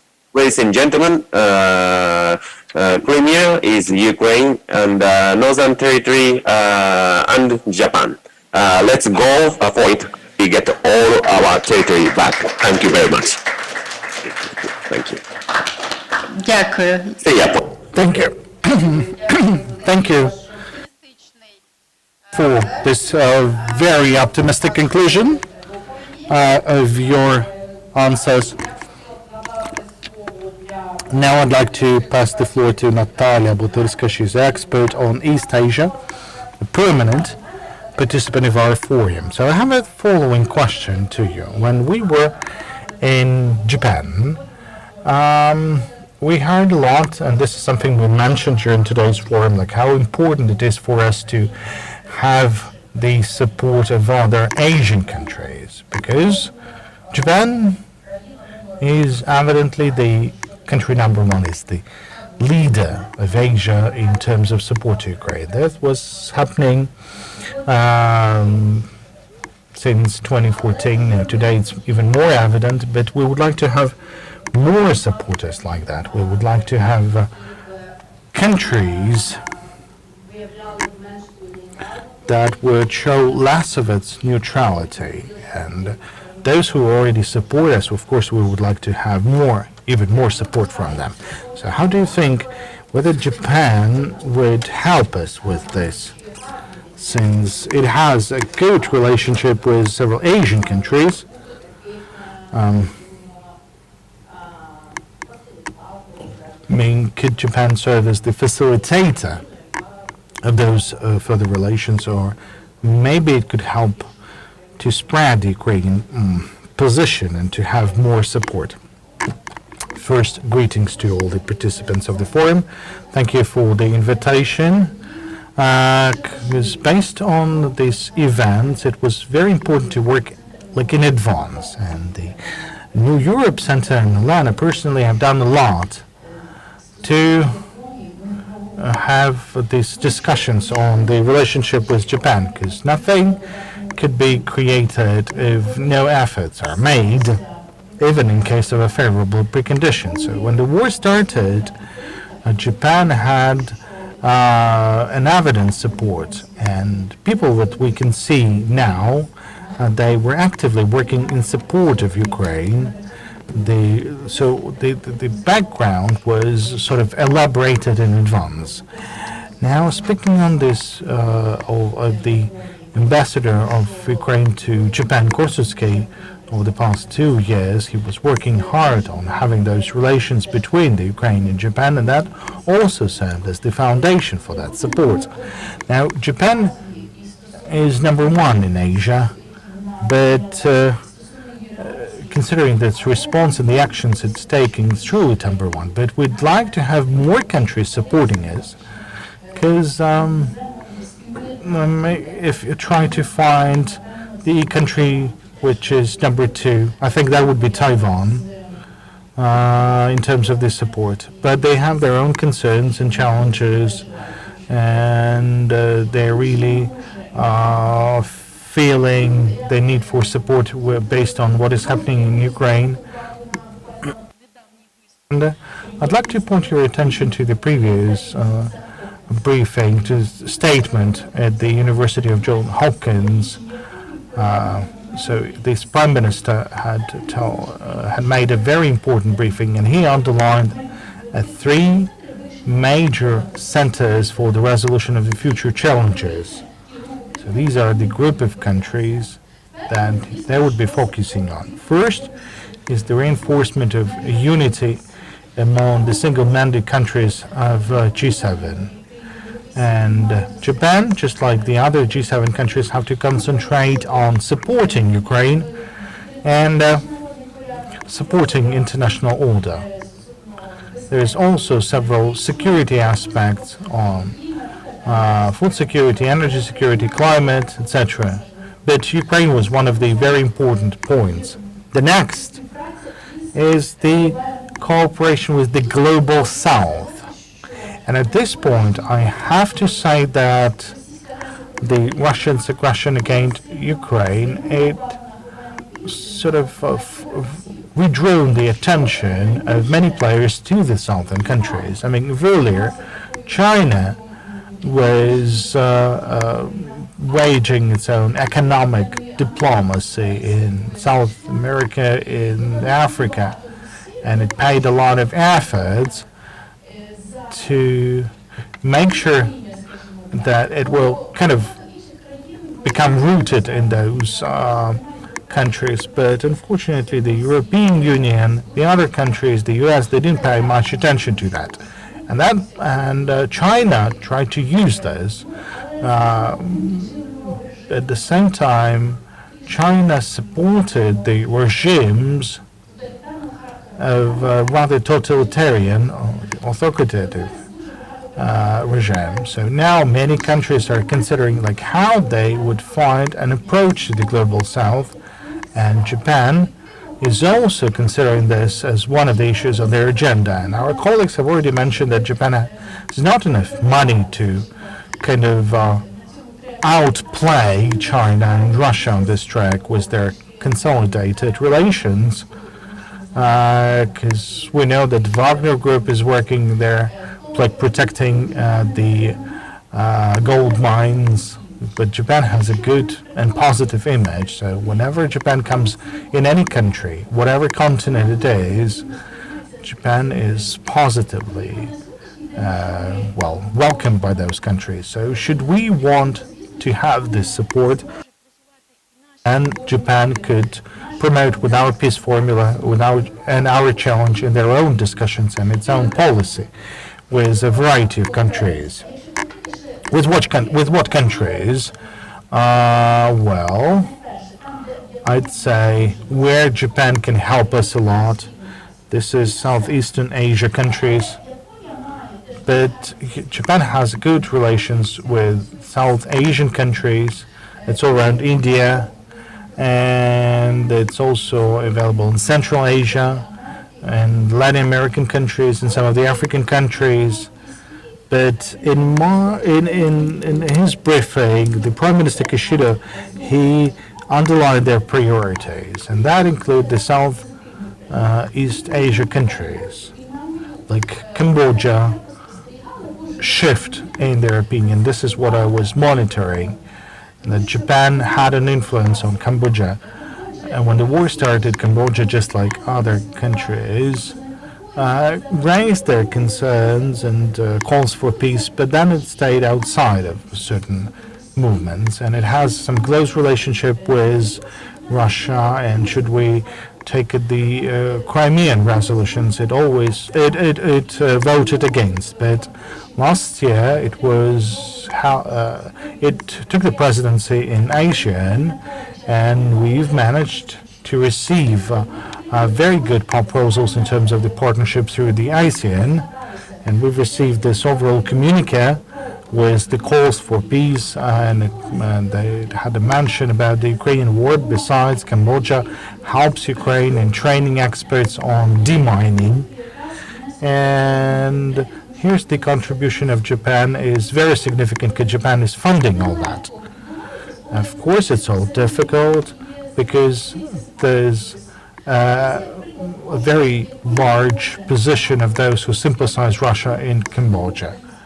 So Japan can do a lot to Southeast Asia countries. Now, in conclusion, I'd like to say that it's important that Japan is also using that in its cooperation with India in terms of its Pacific strategy. And the Prime Minister, during his visit to India, he talked a lot about the war in Ukraine. He tried to persuade the Prime Minister Modi to change his position. Surely, India has its own case. It's a hard case, but still, in some aspects, through Japan, we would be able to gain some sort of support from India, at least internally. We could start discussions in there. And it's also important, talking about South Korea, I've heard this question raised, that South Korea has a very strong positional thought within the society, that South Koreans and politicians are afraid of spoiling their relations with Russia because of their security relations with North Korea. And currently the political force which has the majority in the parliament now, they are creating an opposition to the president, which is more of supporting to Ukraine. But there was a moment when this country looked at Japan. In the beginning of the year, in April, our president delivered a statement in the parliament of Japan, and that was the first foreign leader who did that. And then there was a request sent to South Korea to have the same permission. But because of the opposition, this issue was delayed, postponed, and we didn't know whether this briefing will take place. And when they learned about this statement of President Zelensky in the Parliament of Japan, then the thoughts have shifted. So there could be direct supports, and there can be a lot of indirect supports when many countries will be taking example out of Japan, will overcome their own fears. Thank you so much, Natalia. It was very useful, and thank you also for mentioning Japan's positive image. But I ask this question also because Japan has invested a lot into many countries. These were support programs, these were Japanese development programs, these were large-scale infrastructural projects, including the subway in Delhi, India, and lots of other things. So we cannot say that this image is purely positive, but indeed there were lots of those positive aspects, and thank you for mentioning South Korea.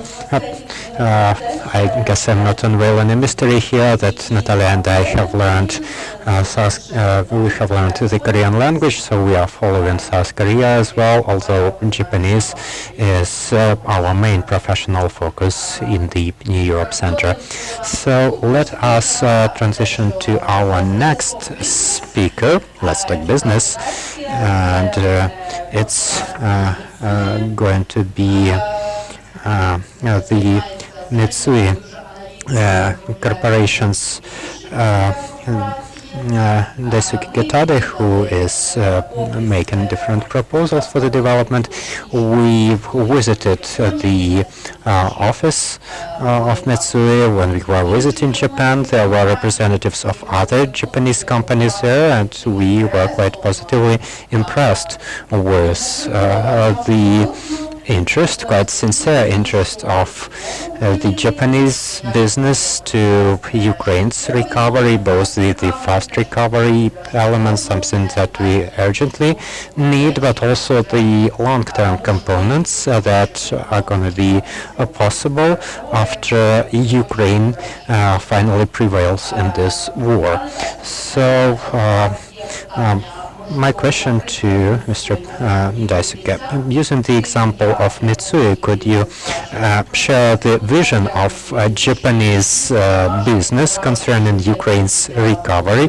Is there indeed such enthusiasm as the enthusiasm you could observe? Because for us, it means that not only Japanese politicians, but Japanese business also believes in our victory because they are getting ready for it.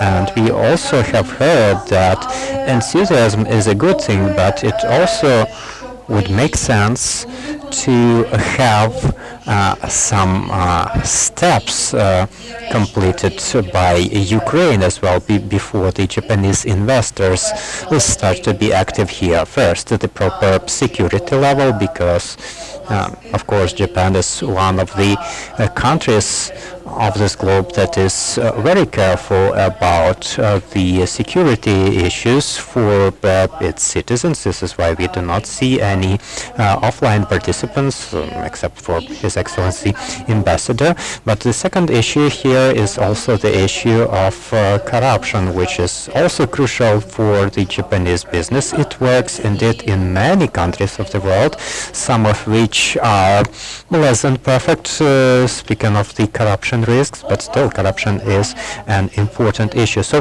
could you please give us an answer? You have 5 minutes for this. Thank you.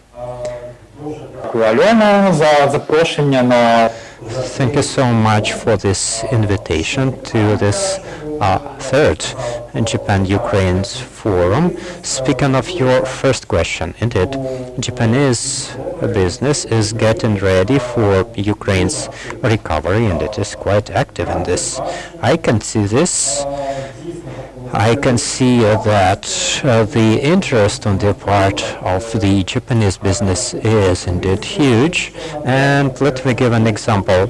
Ukraine's reconstruction is now in focus of the Ministry of economy and industry of Japan. It's having some informal meetings with Japanese business, and these meetings are attended by a couple hundred representatives of different Japanese companies.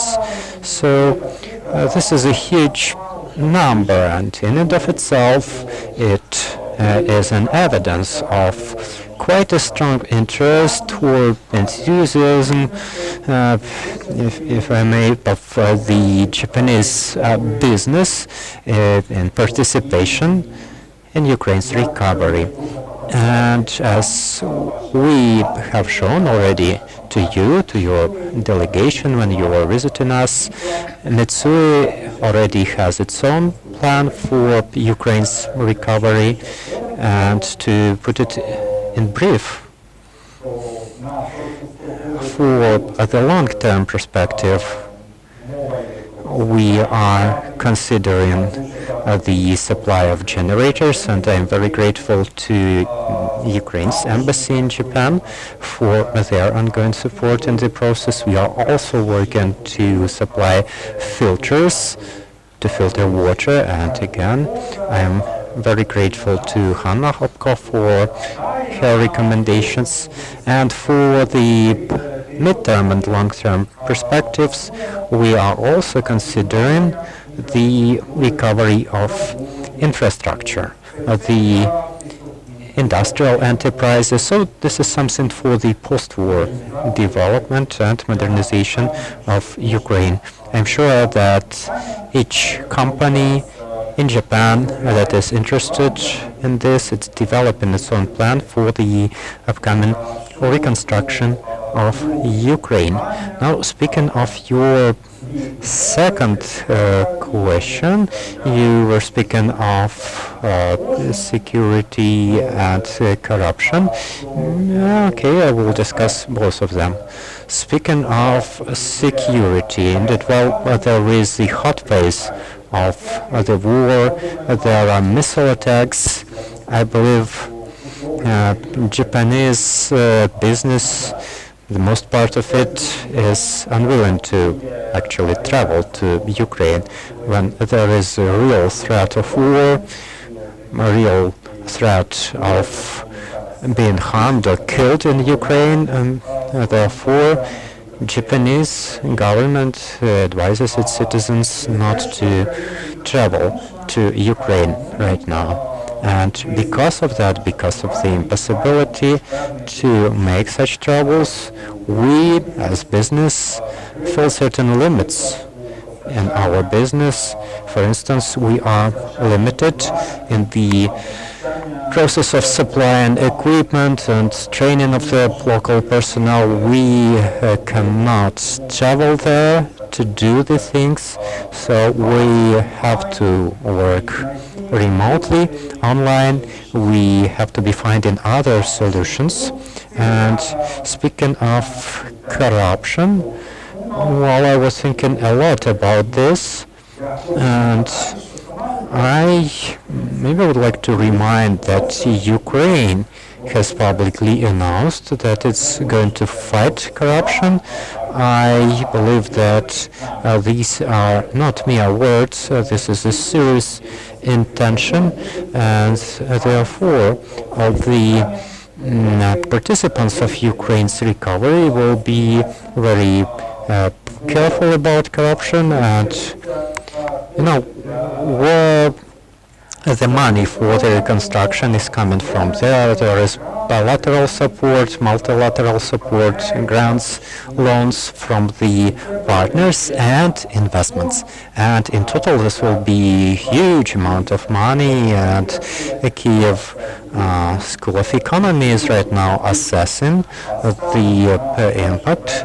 As of March 1st, of this year, the total number of impacted infrastructure is over $127 billion.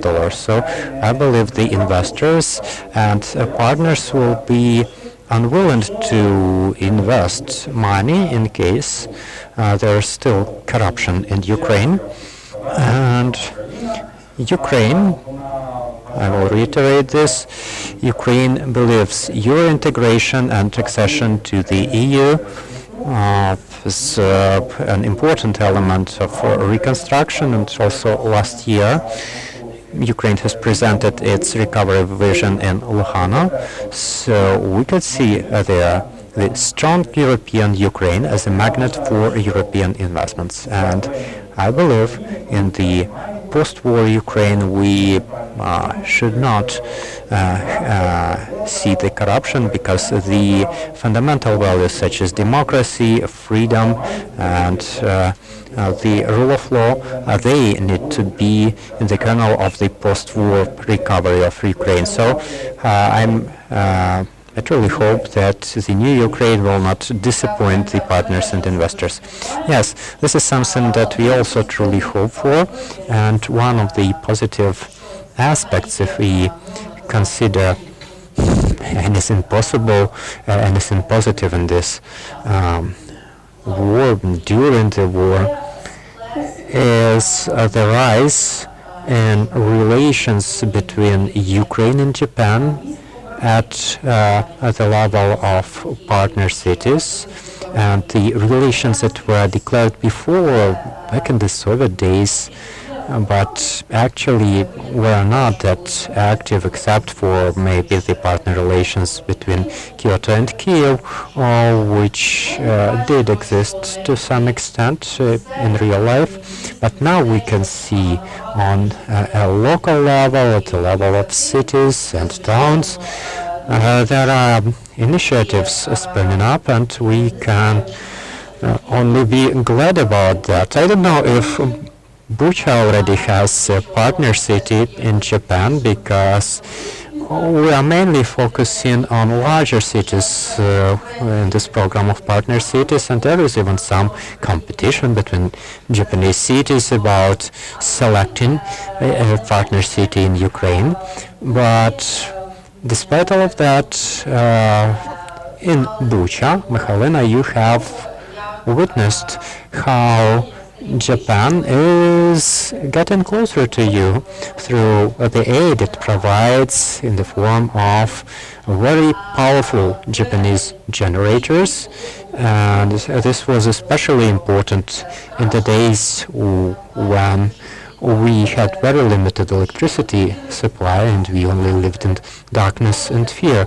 Could you share some of your experience in this, and what was the perception back then, and what are the other things that were possible at the local level to make sure that our relations with Japan become stronger and deeper and become the steps towards a closer cooperation? Let's hear from Mikhailina Skoryk-Shkarivska, Deputy Mayor of Bucha. Let's give the floor to you. Hello everyone, I would like to express gratitude for inviting me here and pay attention to our small town of Bucha. It's quite small. We had 53,000 residents before the occupation. We have in total 75,000 if we consider the broader community. So we are close to Kyiv. We had our budget. We had 3 partner cities abroad, and we did not expect to be active internationally. But since the beginning of this year, we have established an international department. We see quite close attention to our city because of the war crimes committed by Russians. Bucha was occupied for less than a month, and the broader community for slightly longer. We could see these war crimes in Syria, in Chechnya, and other places and times, in the Soviet Union times, in Eastern Europe, but we did not see this before in the Russo-Ukrainian war. So this was quite a small town, and Russians did it deliberately. They did not permit taking the bodies away. So the things we could see in Bucha became the model of the atrocities we could also see in other cities and towns of Ukraine. And because of that, on April 5th, we could see our city in the headlines of the media around the globe, including the Japanese newspapers. This was the first connection between Bucha and Japan. Then the journalists came, then the delegations came, and then we found ourselves in quite a difficult condition in November and December, and we were suggested to get generators from the Prime Minister of Japan. So this was direct support, quite unexpected and quite timely, because these were the generators of medium power. They are, in essence, 50 kilowatt generators, but we were thinking about keeping the housing infrastructure on the float, and the Japanese generators were the best in this regard.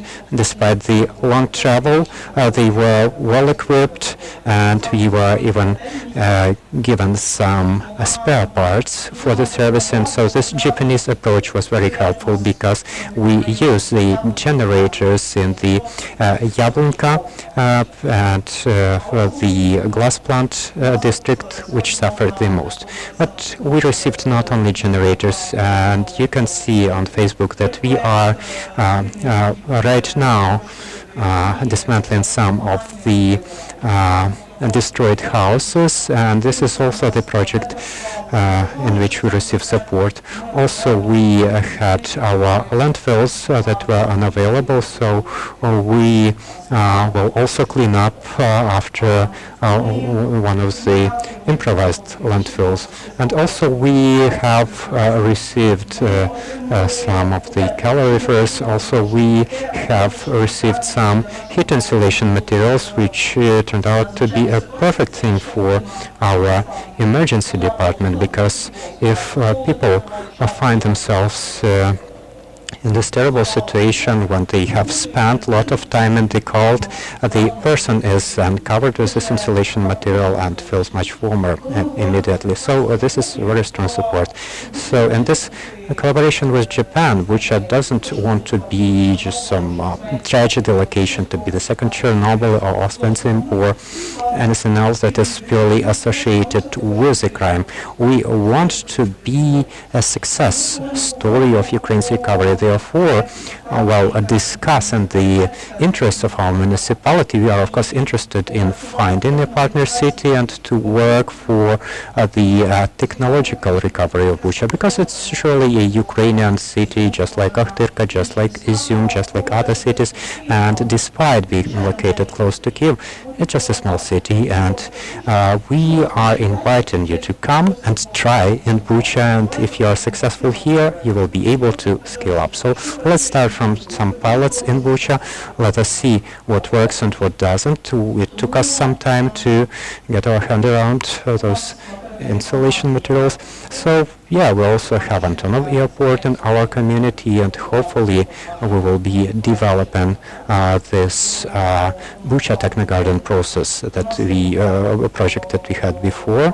We also have the need for the right waste management. We also have the need to have a powerful power station. We also have the need for our mental hospital, Kichevska Mental Hospital. It is a hospital that we want to upgrade to a professional rehabilitation center and center for mental health. We have a number of ideas to considerably recover this region impacted by the occupation. So when we are discussing the relations between Bucha and Japan, we are looking for the companies that could support us in this. And one more tiny detail here, I could also discuss with you how small this world is becoming. In Katowice, we met the mayor of Dunkirk. It has an unofficial network of the City of Memories. These are the cities that that found the strength to become modern cities after the tragedies. And Hiroshima is really one of those cities, so we were discussing their experience and how they work with the memory and how they work with the recovery. We discussed this with the mayor of Dunkirk, and he sent a message to our mayor: you need to see Hiroshima to understand how you should proceed, because the issue of memory is highly relevant to us. We cannot have a success story without proper management of memory. So we are very grateful to the Japanese nation and also to our ambassador, His Excellency Mr. Korsunsky, who has contributed a lot to the generators project, and we are also grateful to the Japanese embassy here for the support they are providing. We are expecting for the upcoming partnership and working together for recovery. Well, thank you, Mikhailina, for sharing this very practical experience and some of the expectations you have as when we had meetings with the JICA, which is Japanese Agency on International Support and Assistance. There were many questions in terms of the local needs bar of the deoccupied cities and settlements. So those practical examples, very specific, I think that would be very useful. Speaking on many different innovations, we've opened some very important aspects. I mean, they may be small, but of a large impact, like this different types of heating materials, insulation materials, like some medical aspects, which are minor. It's not a lethal military assistance of a large scale, but there's many innovative things that might be very useful. When we were in Mitsuya, there was a Yanmar company presenting their goods and products, and they're developing agricultural products. Well, hopefully that won't be considered as then advertising. Now, they have robot tractors, so under conditions of our mines, of our fields being mined, that could be a solution, really. So there's many things that are unique in Japan, and this is something we don't have yet here. I mean, we can start discussions. Maybe that path would be shorter, and maybe we would be able to cooperate, but still. Takashi Hirano, a very prominent expert, is with us. He's also a journalist, head of Japanese section of Ukaren Foreign Agency.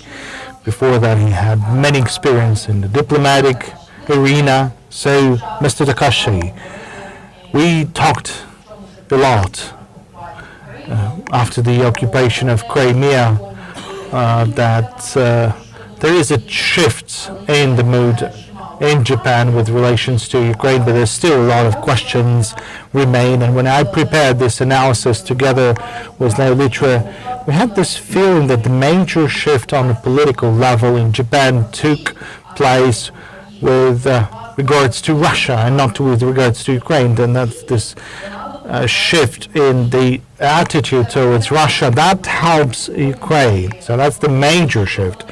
And the other experts from Japan also mentioned this. Still, we also talked, there's a lot of Russians, as we call them. These are the experts in Russia and in parliaments, in the think tanks of different universities and in business, that rather having an education or worked in Russia, and they might be, well, kind of logically understanding what Russia is doing, but still they try to offer some logical explanations. Now, where are they now? I mean, are they there, or they're just keeping silence, and because they're not in trend, or they're trying to do something, and maybe when the moods will change, in the society, but currently 94% of the people in Japan are not feeling friendly to Russia. That's the record-breaking results. The NATO countries don't have such results. Now, what about those people? Well, thank you, Aliona. Thank you for the invitation and the organization of such an event during this wartime. Well, I still don't understand how you can, organize this event while missiles may be flying in the air. But it's great that you're organizing such an event. The attitude of Japanese to Russians have changed radically. Well, there wasn't so much sympathy to Russia among the population. Now it reduced to zero. There was kind of a statement at the level of government when they've mentioned about the cooperation between Ukraine and Japan. Now there's no barriers, surely, and I'd say that the mood of Japanese towards the cooperation with Ukraine has shifted as well. Should you take a look at the results of the most recent survey, 66% of the population supports further assistance to Ukraine from the government, despite the fact that it raises some financial problems for each family. And it's very significant after a year of support. And we can say that after 2014, Japan was a partner to Ukraine on the basis of values. Now there's more kind of an emotional interest, sympathy, solidarity, and more enthusiasm. And this is something that is reflected at the level of government. This is what you can see in the statements of the political leaders, including the statement by the Prime Minister Kishida. On the 24th of February, he delivered a statement. And then the Minister of Foreign Affairs Hayashi, also during the Security Council session, he delivered a statement. He said that we can't accept an unfair peace. There has to be a fair and just peace. Therefore, there is an enthusiasm, and they're willing to cooperate even more. The solidarity is fairly significant, but there are challenges as well. Now, what's the reason? The cooperation is developing not at a rate as we would like it to have. I can see the Japanese being very cautious. Well, that's something that is natural to Japanese people. And for example, this late return of the Japanese embassy to Kiev, or lack of implementation of certain intentions to have high-level visits, and there's referral to security. If there are no 100% security, then it's hard to implement a visit like that, even though many of European leaders and the United States leaders have visited Ukraine. So there's this Japanese trait, and I would like to remind the statement by Volodymyr Zelensky on the 24th of August. He said that being overcautious is shameful, but unfortunately we couldn't overcome this trait over this year.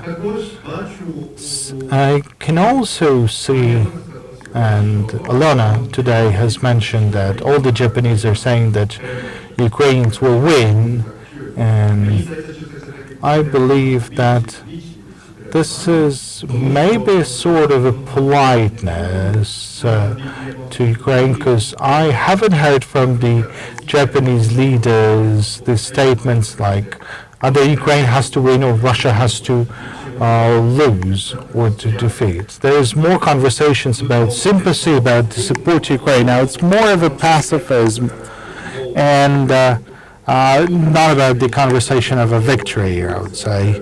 So it has to do also with another kind of traits of the Japanese people. You have to understand the nature of the Japanese and their strategic conscious, and the need to have everything thought very carefully. You need to, well, there is this enthusiasm, but the trust is not that high. So, as Kitade has said, that we need to implement the reforms